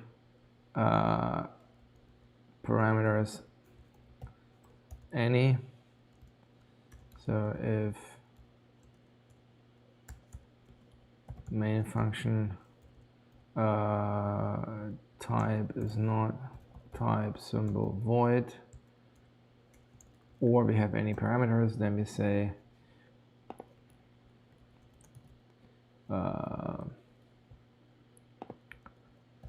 main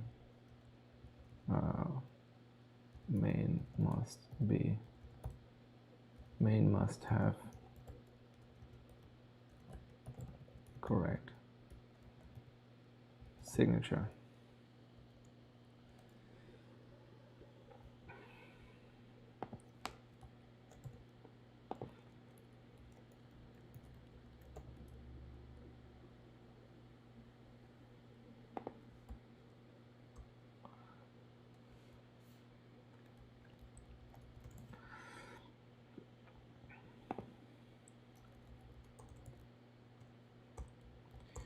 It's always good to validate stuff like that, because otherwise you make assumptions later on and then bad things will happen.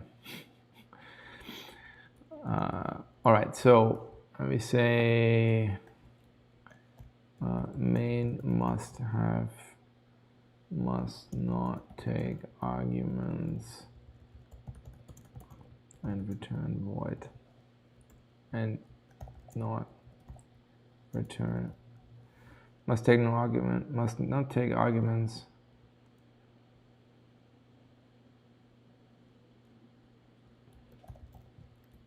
something like that.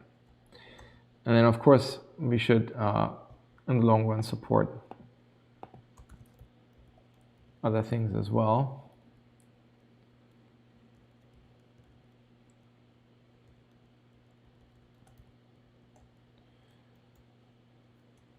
But for now, good enough.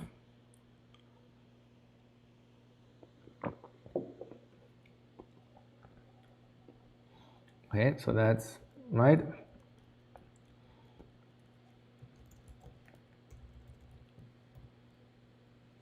God damn it.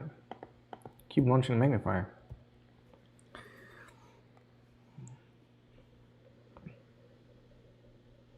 All right, main must not take arguments and return anything. Nice. All right, so this is in the vicinity.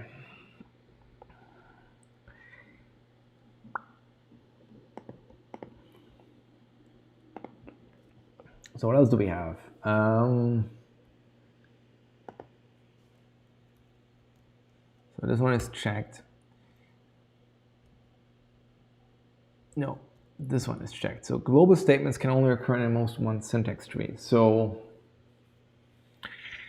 something tells me I want to reuse this one here. So I want to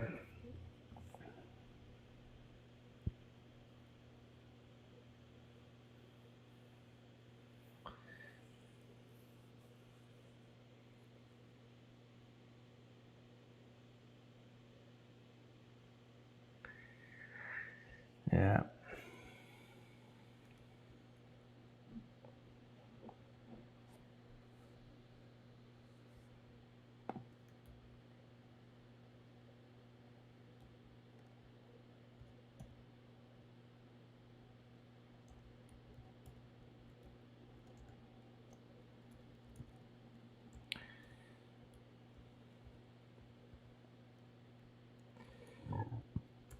For good measure, to array. If there's more than one,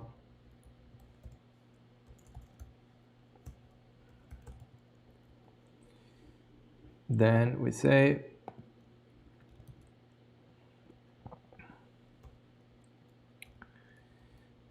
report global statements can only be in one file. Oh. I guess only one file can have global statements.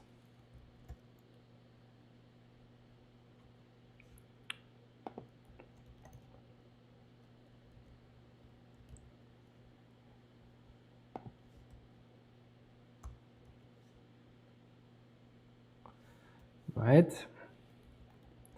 I don't know why they keep being sorted somewhere. I guess somebody tries really hard to make it alphabetically sorted.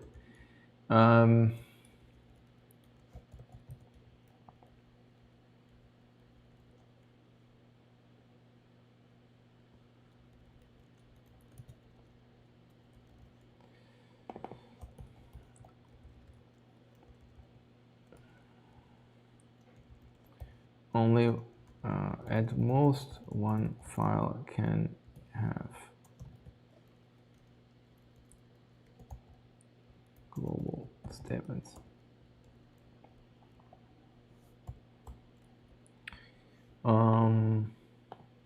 Okay, so this should work just fine now.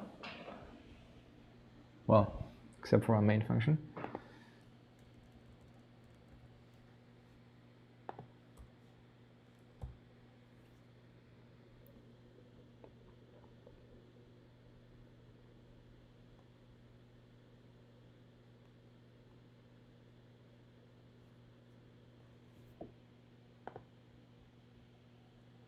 Okay, so this is not doing anything right now because we don't lower things correctly, but let's put this back in here.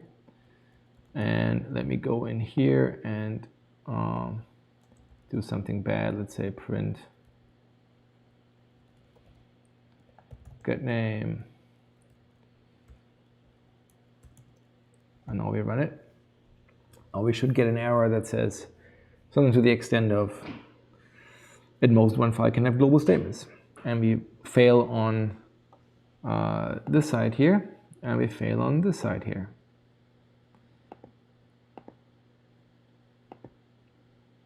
Isn't that nice? So now we tell people, yeah, unfortunately the highlighting doesn't work, but that's error is reported for this location here, right? Get name 81818. I mean, clearly because we put it out the right way. Anyway, so that's that. So cool. So now we have that one covered as well. So right now the program didn't work because we declared a main function, but we don't actually call the main function. So sweet, sweet, sweet.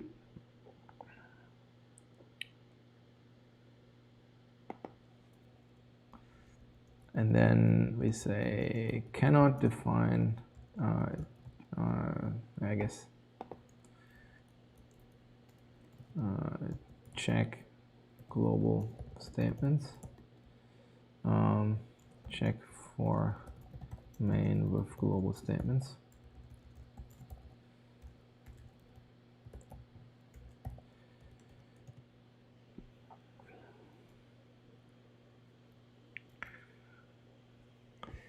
So now the thing is, if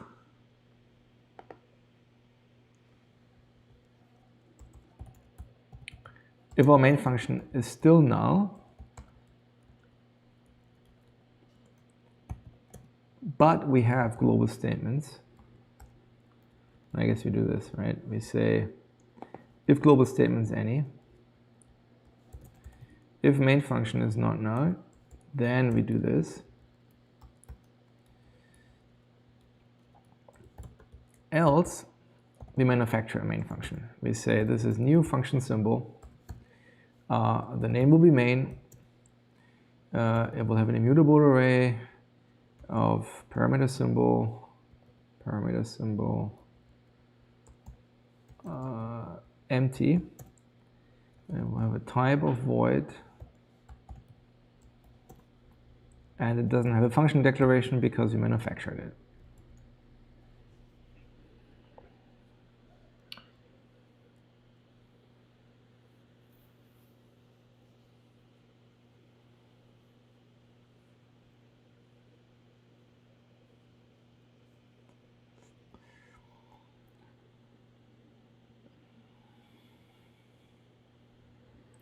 Right, so this is now where we have to go down two different paths.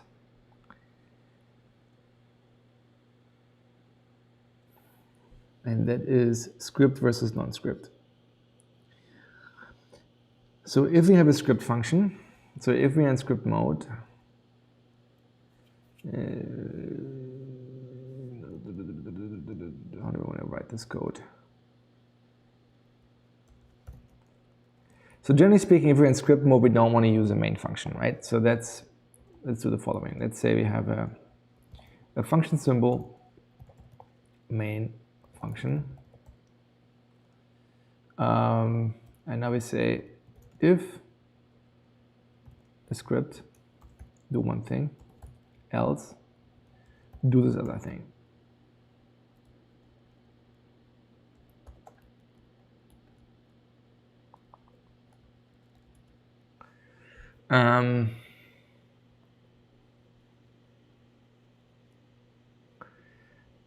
And then the other thing we have is we have a script function. So if we are in script mode,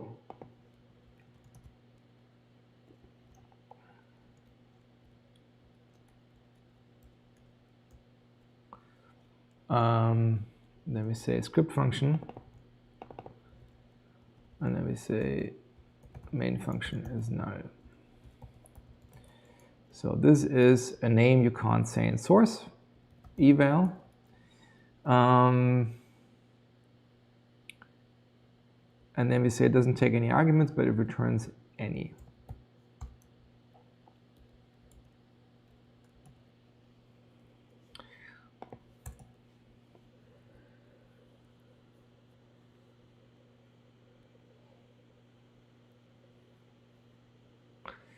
Yes, so we have to do this as well, because it's totally valid to have a script, but only declare something, right, and not have a global statement, in which case there is no main, there is no script function. If global statement is any,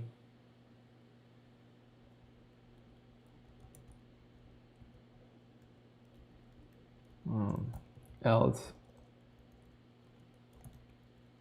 script function is null.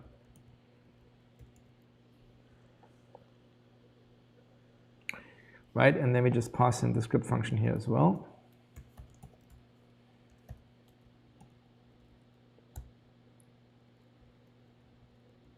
Fine, be like that.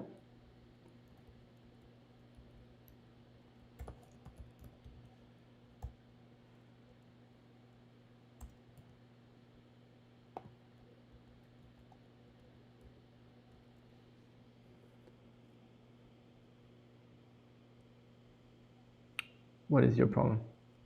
The script function, did I mistype it?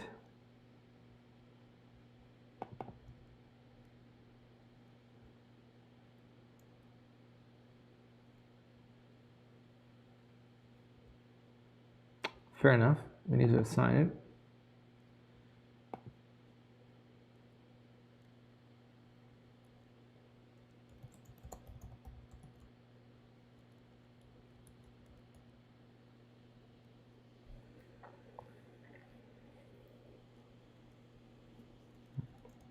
Let's return this the other way around, just for consistency. This is the stuff that always drives me nuts. All right, so we have that. Now we have, in principle, declared them correctly, identified them correctly.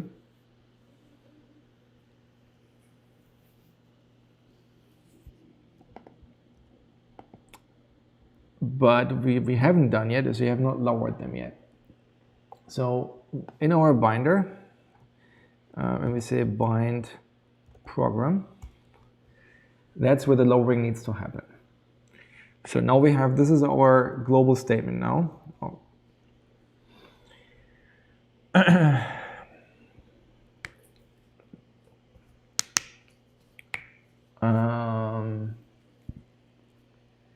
Which basically means two things. So if this is, I guess we can just cheat, right? We can just say global scope, script function is not null.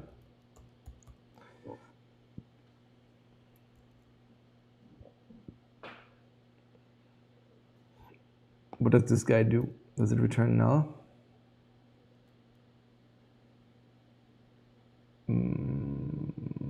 Hold on, global scope statements. Oh, that might be empty. Is that the way we do it?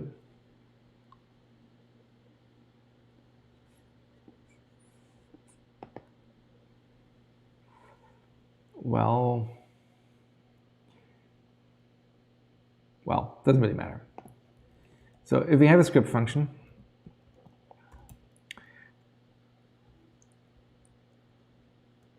then we say var body is statements, add, we need to add a return statement here, which returns, you basically have to say, yeah, so now the question is, so,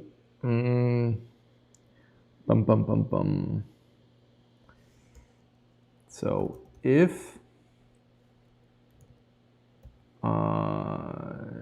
length is 1 and global scope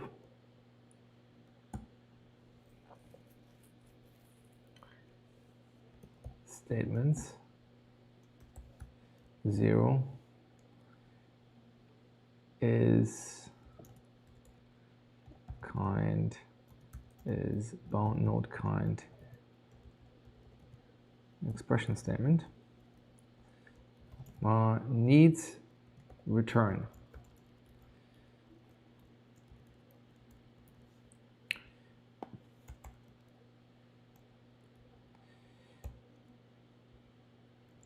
So basically what we're saying is if we're in script mode because we have a script function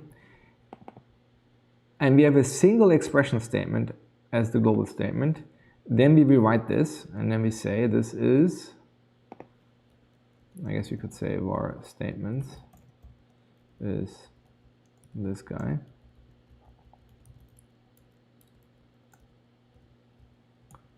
And then we can say if needs return,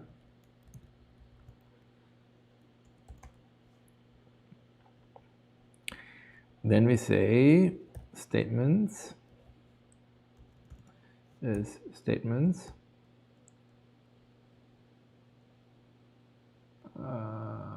replace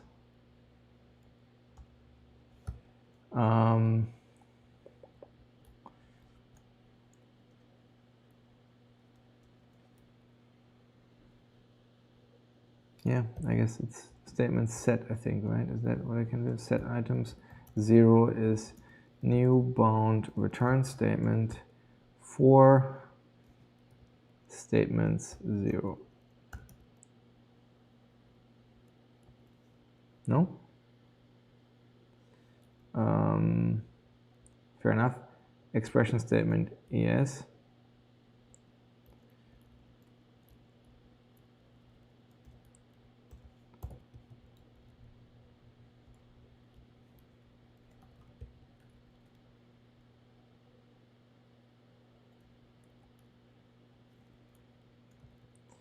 That's unfortunate, but we can do this.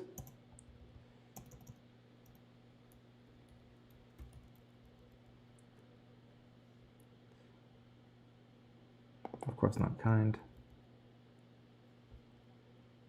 I guess we didn't have to do this, right?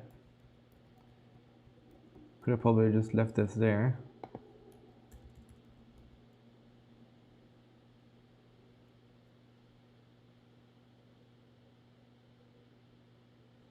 Maybe not. Fun.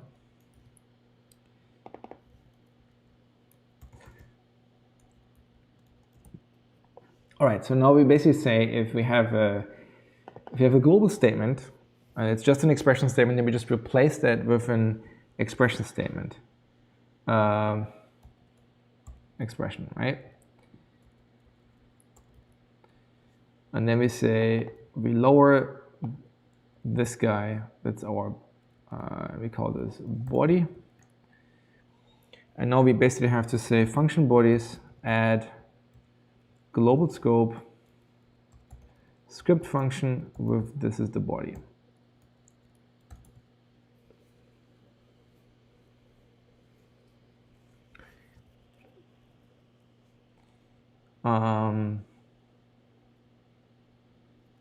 That seems reasonable. We have to do something similar to main now. So we have to say if global scope main function is not null and global scope statements any, then we basically do this. We lower this guy and we now say this is of course not script function, that is main function. And then we do this for good measure, because it's realistically one or the other. And then of course this is a collection. Yeah, that's a collection already, so that is the one, which now also means that our bound program no longer has statements because we lowered everything into functions.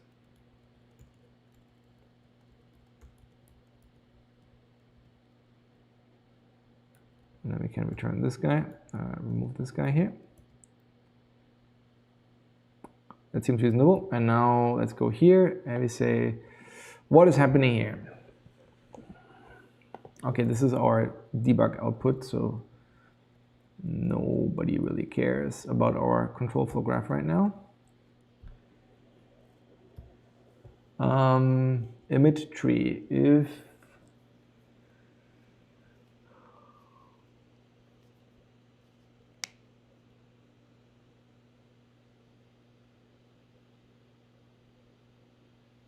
yeah, so this is no longer happening either, right? Because we can't have the global scope, like program functions will only ever contain functions that we actually have bodies for.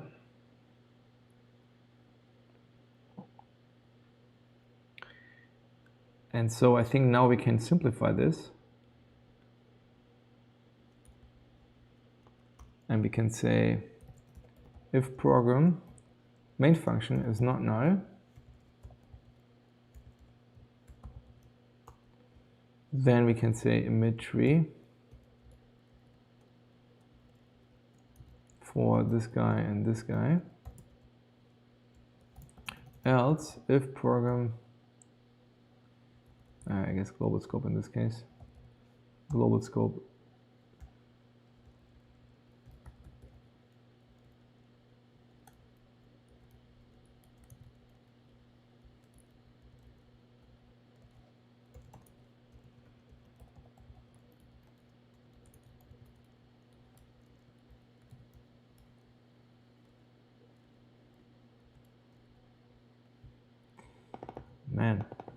typing is a bitch, as it turns out. All right, so then we can get rid of this guy here as well.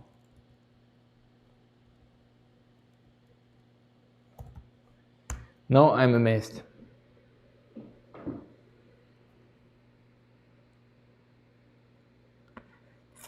Bound program does not contain a definition for a statement. Okay, what else did we forget? Evaluate. Oh yeah, so our evaluator needs to change. So now instead of saying this, we say function. What is our root function? And we're basically saying that is program. Yeah, I guess it would have been useful to pass this in as well. Okay, let's do this. Let's say we have main function, function symbol, main function, function symbol, script, function.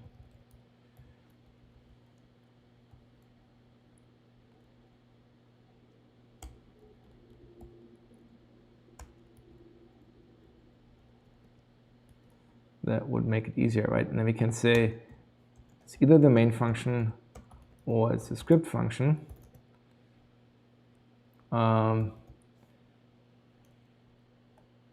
If function is still null, then this didn't do anything. Otherwise, we say var body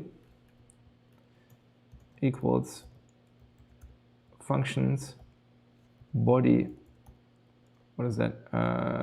Functions for function. And then we say body, right?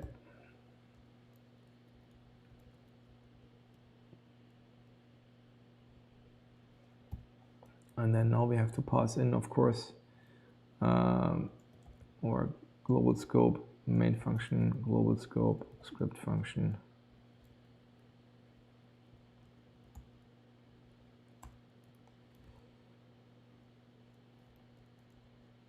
Let's see what happens now. I am carefully optimistic.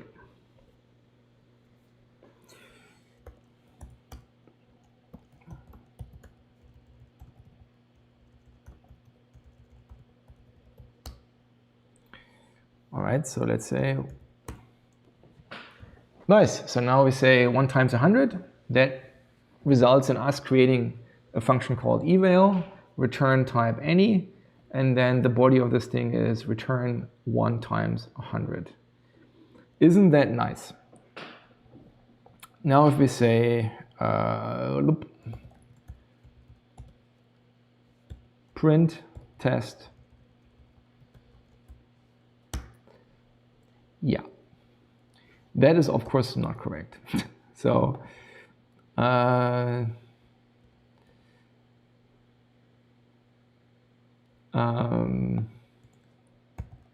and ES expression type is not type symbol void, right? Because if you do that,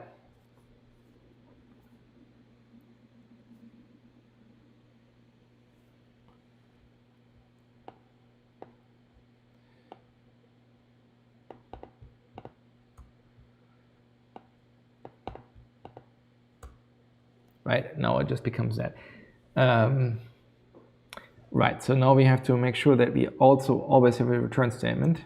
So if this is not the case, then we have to say statements equals statements, add new bound return statement.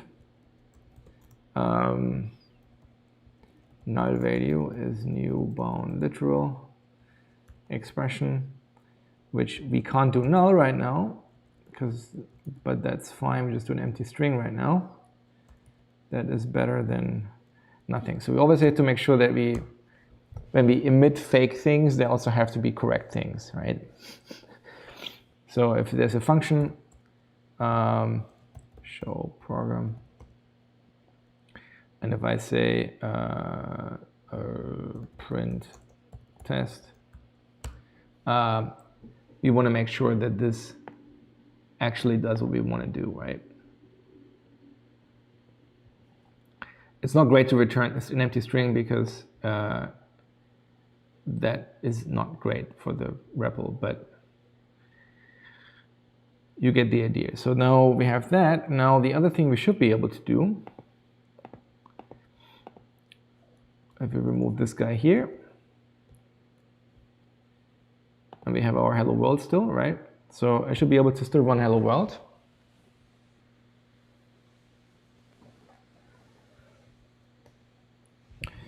And it still runs. And if I do function main,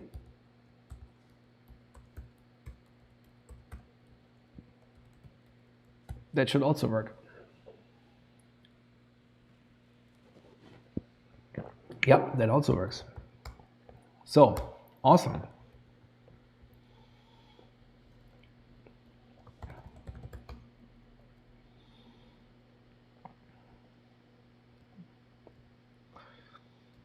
Right, let's revert those changes.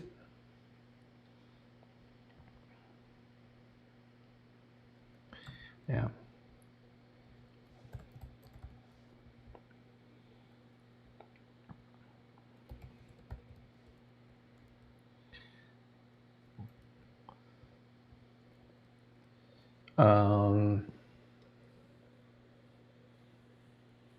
That seems generally right.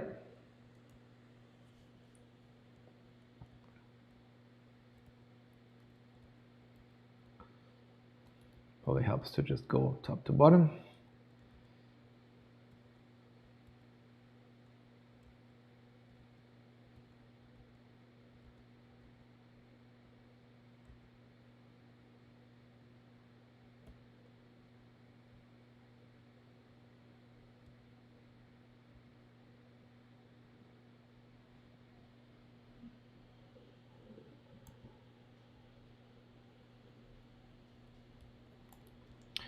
Okay. Let me do one more thing I wanted to check is like what happens if I submit something that does not actually have a statement.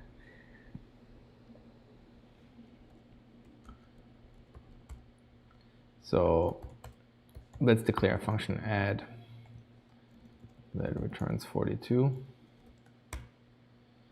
Since the function add, I see, yeah, fair enough. Nice.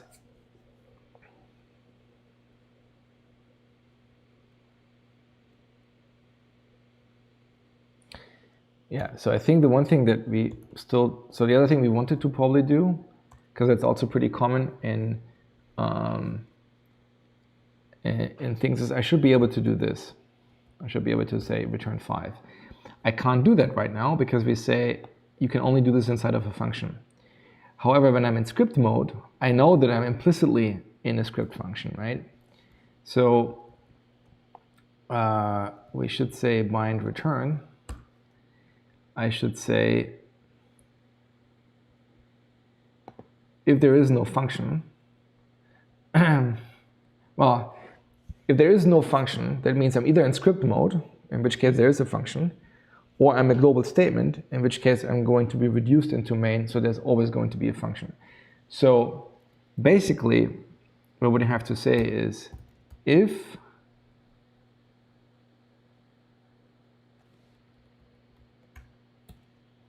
no. So this should never be happening now. So if we now say, yeah, I guess it does happen, right? Because we have to bind the statements before we can do. Oh, is that actually true?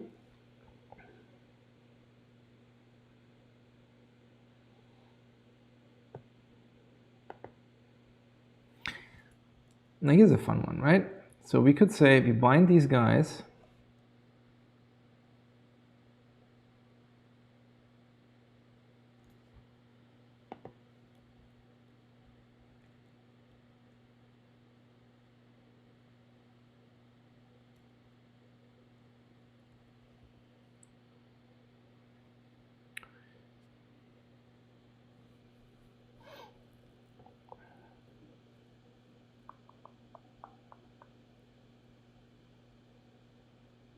Yeah, let's do this. Let's do the following.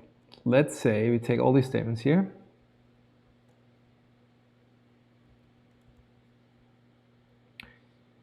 So first we do all of that, and then we bind the statements.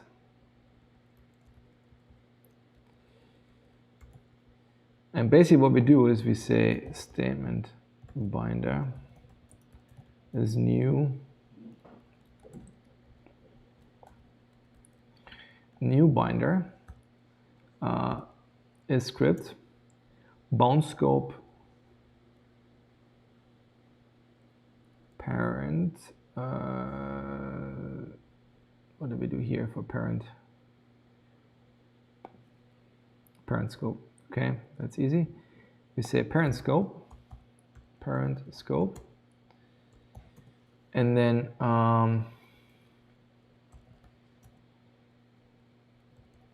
global statement function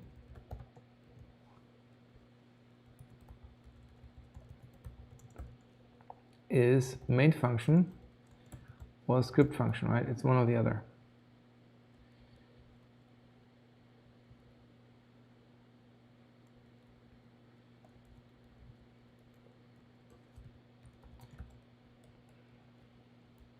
So if global statement function is not null,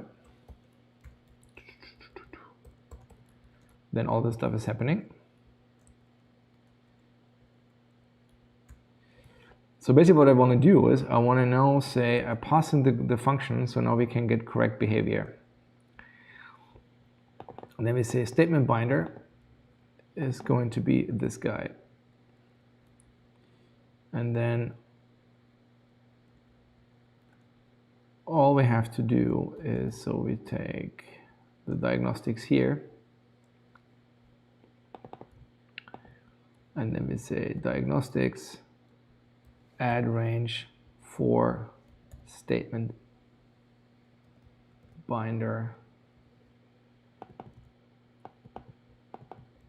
diagnostics. So everything that this guy is reporting, we also need to bubble up.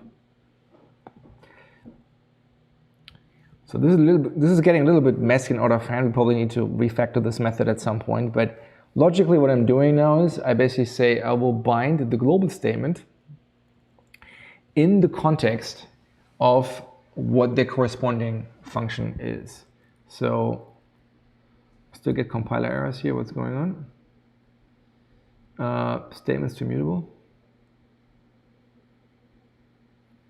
I guess that is fair.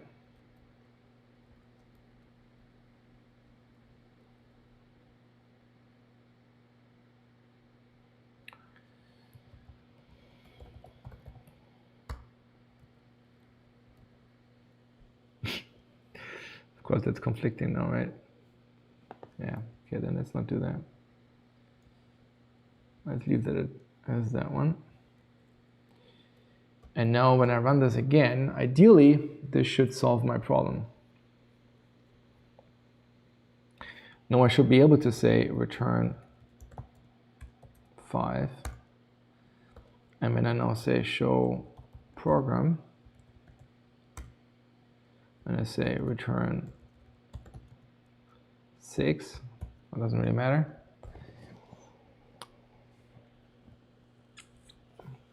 Yeah, that's not pretty, but it gets the job done, right? I mean, probably should not enter a return statement. In this case,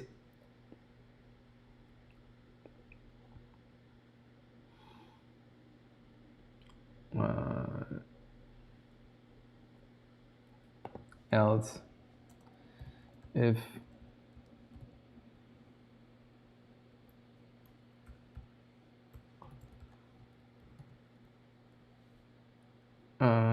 yes, no, if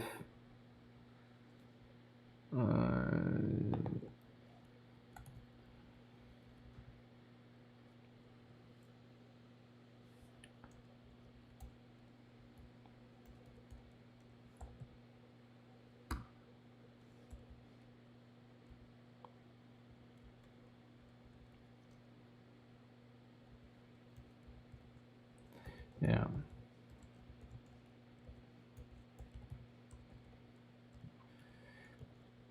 We should never run this thing. But okay, let's check. Any.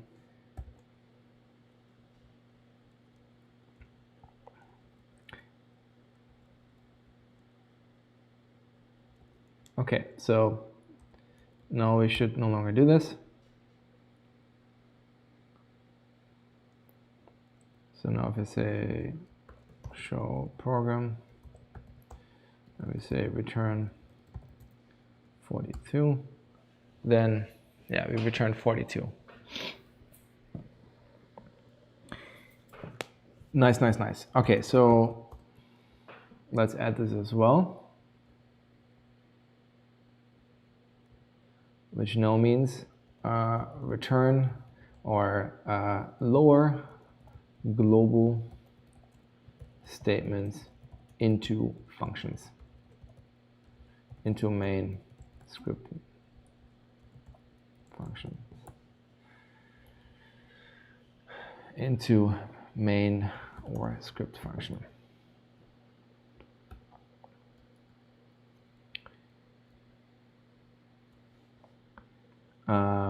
So that means this core path here is still valid if you ever bind statements outside of functions. That one will still work. Now the thing that is interesting now is I think we still have this problem where we output. Probably we need to actually build the test. Something tells me that I broke the tests.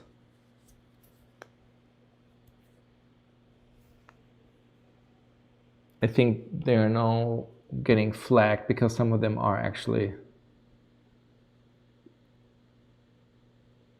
Yes. So 36 tests failed because they have unexpected node error expression.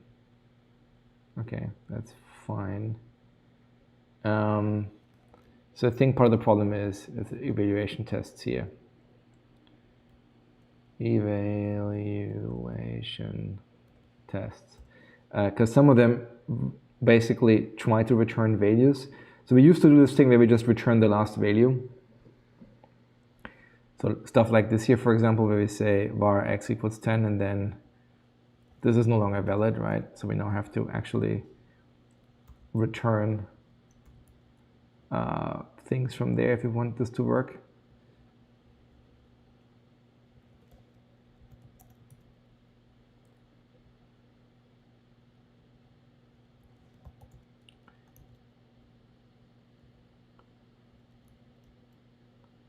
If a else a, and then return a.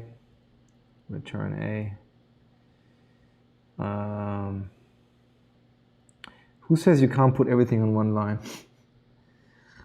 Okay, return result. Return result, I think.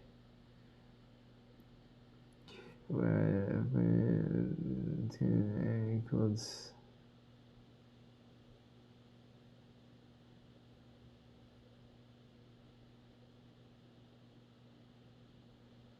Okay, return A, I guess.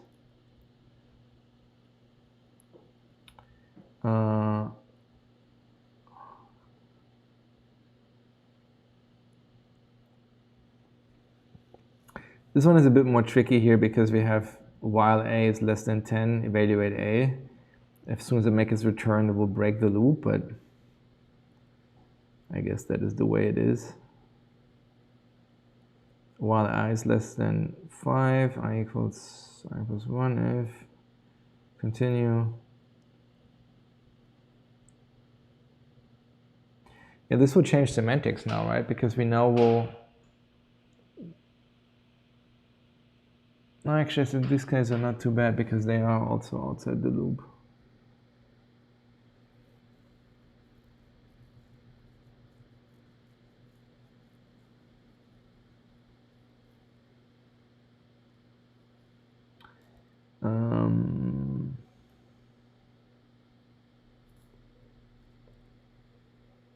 So what happens now? We had 36 failed tests.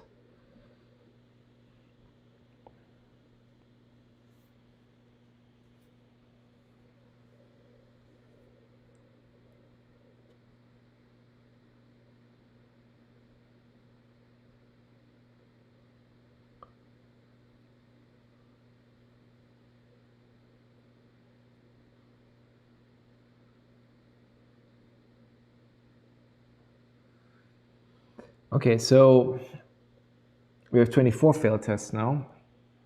So what is happening here? So why is this stuff not working? Unexpected node error expression. For evaluate for statement reports convert to upper bound.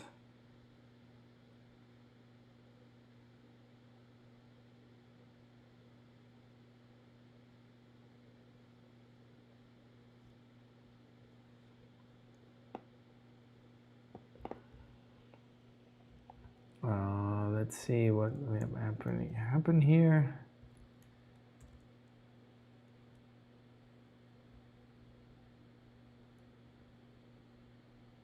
What?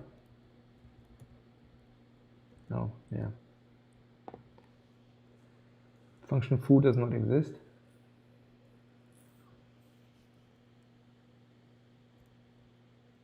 Really? How did we break this? How did we break that?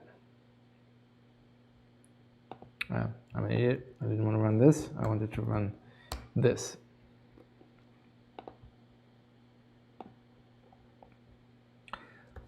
So clearly we can't check this in yet. So we need to at least fix this error. Foo 42. What is happening here? Unhandled exception, unexpected node error expression.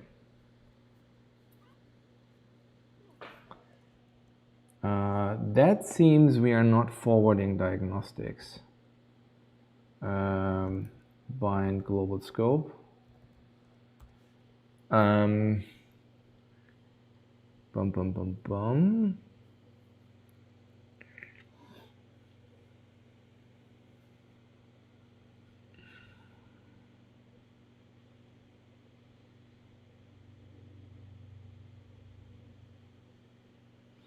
We only have one binder that we keep reusing. And then we say diagnostics, add range statements, binder diagnostics. Why would we not get errors?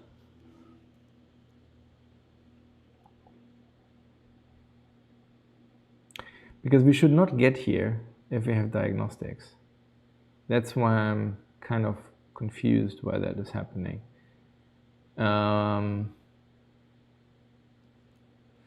So what happens now if I say 1 times true? Presumably this is the same problem. Yes. So for some reason our diagnostics get dropped on the floor.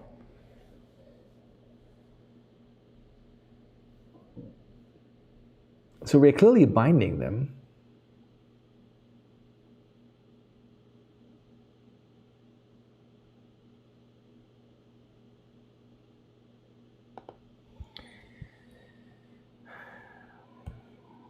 I think this is a moment where we need to debug.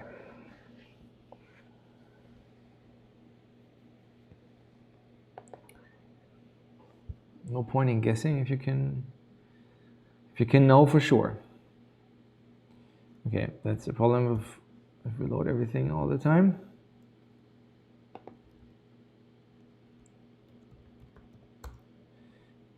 One times true. All right, so we're getting here. Do we have any diagnostics? No, we do not. Do we have a global statement function? We do, any.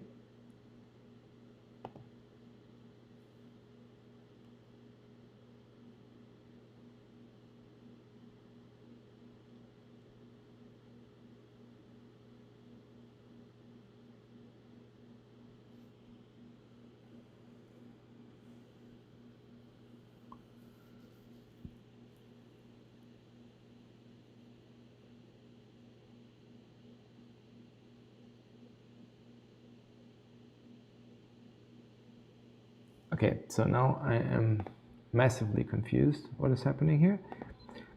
Okay, let's restart this again and let's actually step into the binding to see why the diagnostics get dropped on the floor. So let's reset this just in case, and then we say 1 times true. All right, so we have this. We have a statement binder. We have a global statement. We bind said global statement.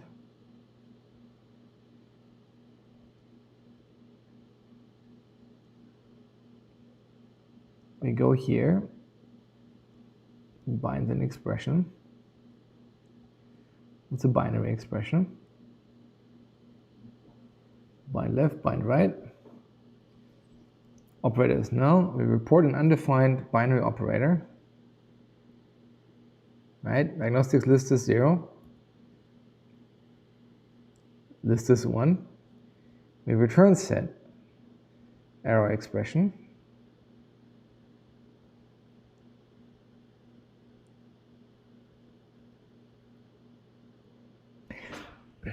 I know what the problem is. I know what the problem is, and it's infuriating. It is infuriating because I've made this mistake before. Let me have a guess.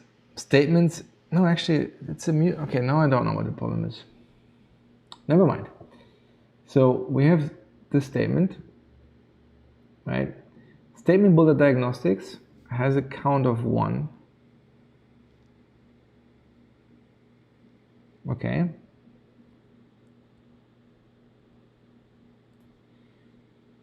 So diagnostics is, it's a builder, right? Actually, no. Diagnostics is probably not a builder. No, it's a immutable array. Okay, it is the error that I thought. So here's the problem. The problem is very simple. This function is not mutating. This function returns a new instance of our diagnostics. Which means, what we really should do here is we should say to list or something. And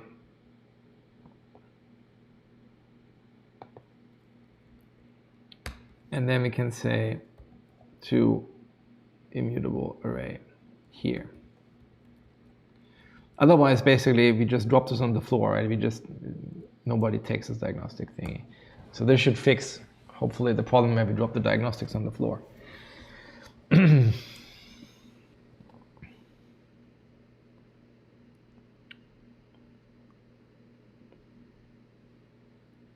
All right, so now we say 1 times true. Okay, that sanity is restored. Now let's see what the unit tests are saying.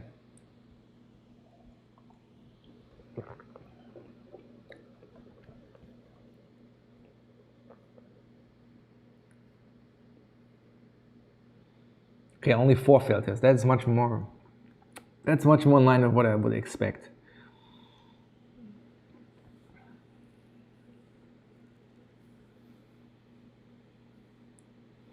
So it seems we changed some tests results. So parameter n requires a value of type I, function test doesn't exist.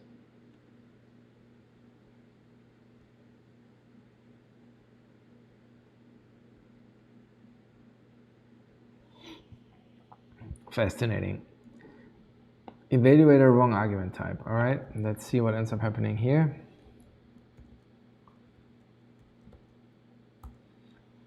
So we have a function test, and we call it with test, and we would expect this message here. Yeah, so this is not what we do now, because now we would have a conversion error from string to int.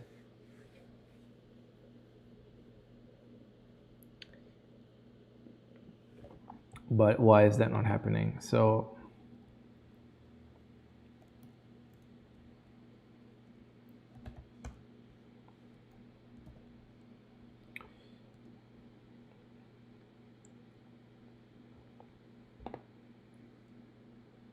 right, and now we call this guy with what? We call this guy with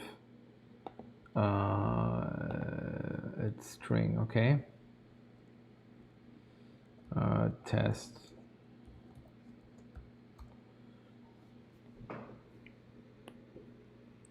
An explicit conversion exists. Are you missing a cast?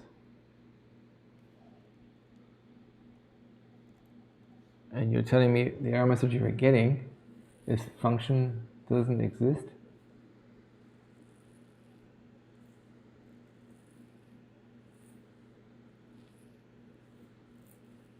Why would you get function doesn't exist?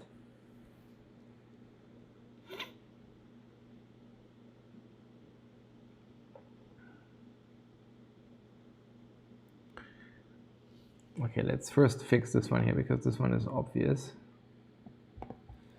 This is the one we looked at earlier. It's one of the var ones. Var. Yes, so this would be.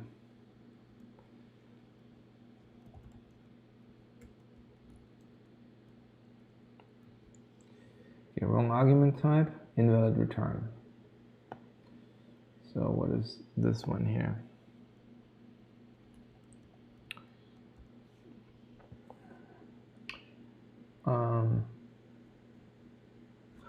Actually, this is no longer valid. This is now in script mode that is totally valid.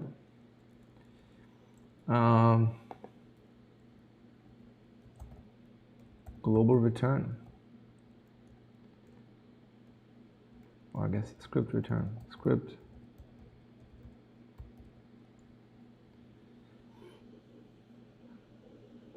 Actually, that's a good point. So the one thing we don't do right now is we say that is illegal, but that should still be legal. So this is probably one of the things where I screwed up logically.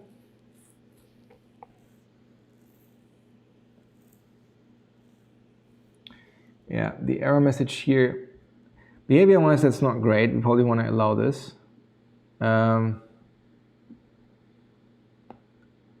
But for now, we're saying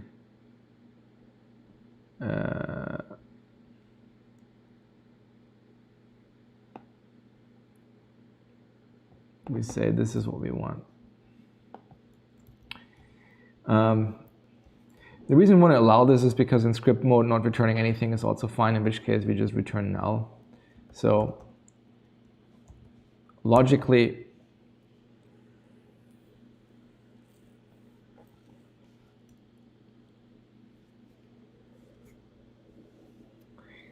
we can fix that later because I'm already like 40 minutes over time and I want to just get the stuff checked in at this point. Okay, now we have 2 test failures. That's more manageable. So wrong argument type and expression must have a value. Okay, what is this one here? Because I don't know what that one is.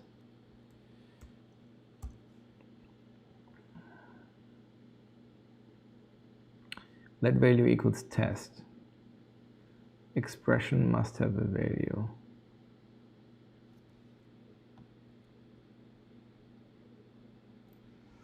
So it seems something is wrong with our binding because both of them return function test doesn't exist. So there seems to be a problem when I'm evaluating a script like that. Now that's curious. So we create a script out of the syntax tree. So what is happening? So when we bind this, for some reason,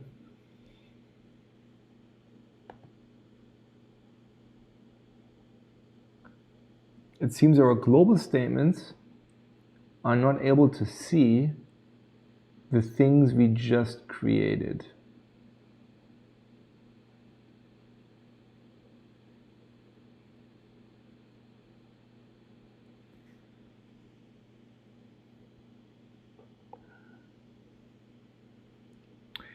Which makes sense because the way we have done it, yeah. Let me actually undo some stuff here.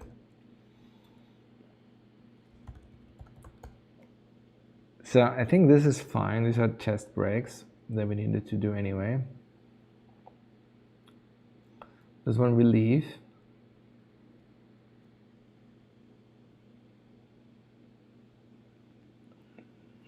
Unfortunately, I already staged the other thing. That might be, it's one of those examples where it is,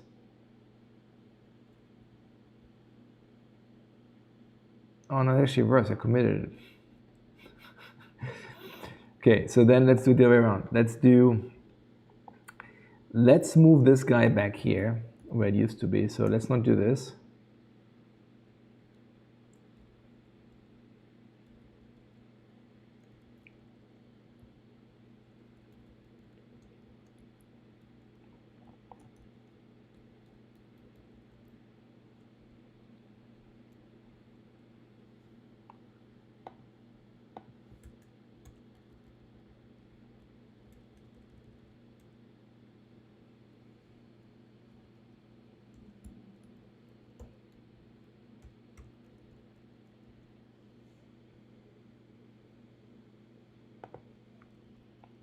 Oh yeah, this is another example of me dropping diagnostics on the floor. And now we're saying we are binding those guys.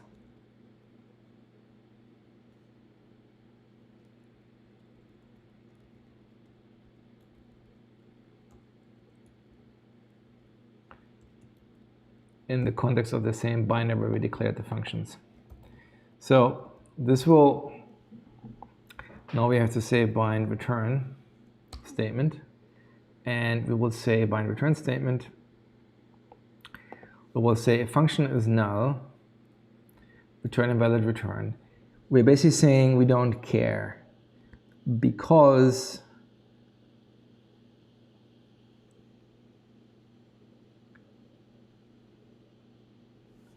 so if we're in script mode,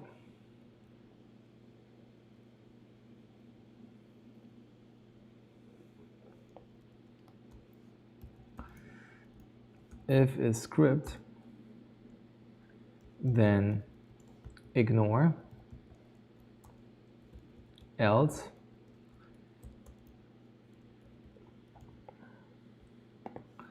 ignore because we allow return without, because we don't care, because we allow both return with and without values.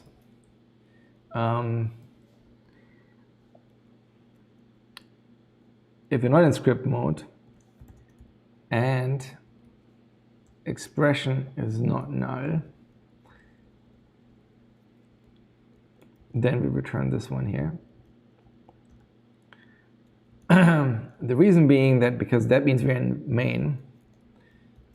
Main does not support return values.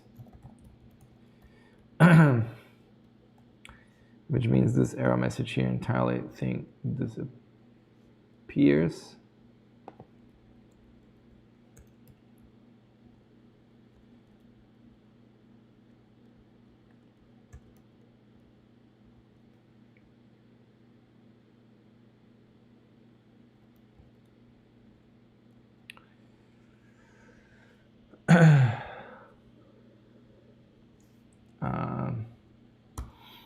If script, if expression is null, then we manufacture one right here. We say expression equals new bound literal expression, and we say empty string, right? All right, so this would should at least fix the other two errors. Now we should have only one test failure, which is the one that I want to fix. Cannot convert type string. Okay, that makes sense. Parameter n requires a value of type, yeah. Let's do this. Evaluator wrong type. So this guy here, we killed this message and we replaced it with this one, an explicit conversion exists. Are you missing a cast? something like that, right?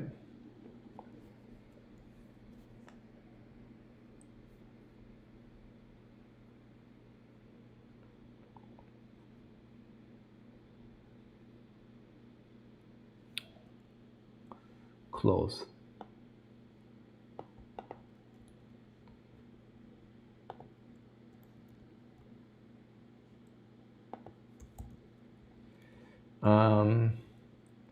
And then the other one is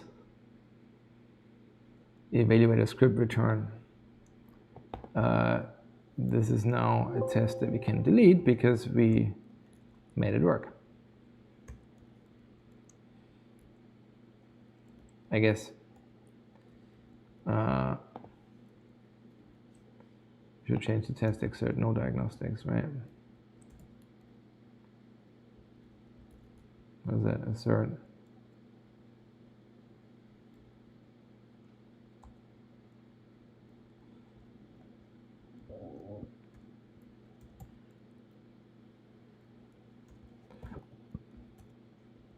Yeah.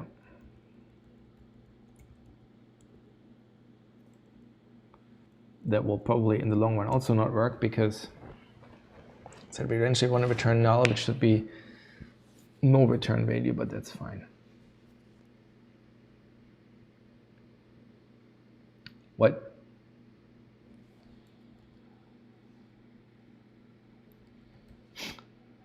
Are you missing a cast? Okay. No period. Fine, be like that.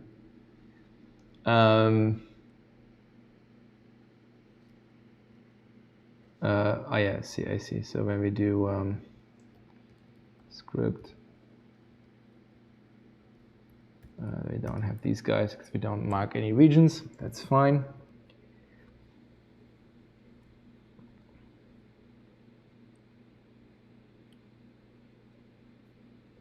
All right, so now let's see where we are.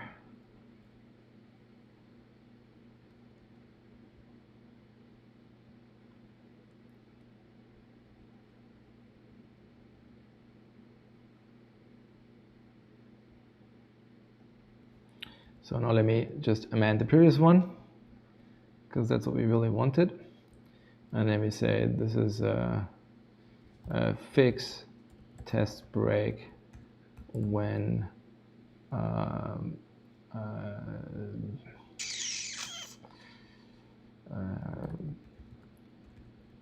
after enabling converting arguments. All right.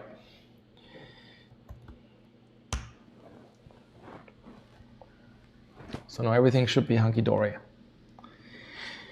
Ay, ay, ay.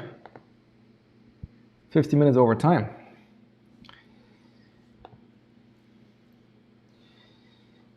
Yeah, so like I will clean up this a little bit, as I always do, but I think we made some amazing forward progress today. So let's just see what we did. Master episode 17, one line, reverse. Here we go. So this is all the stuff we did, which is a pretty good thing, I would say, for one day. So we fixed our REPL, or at least most of the issues that we noticed with the REPL are now gone. There's still some issues somewhere. Good stuff. Good stuff, my friends.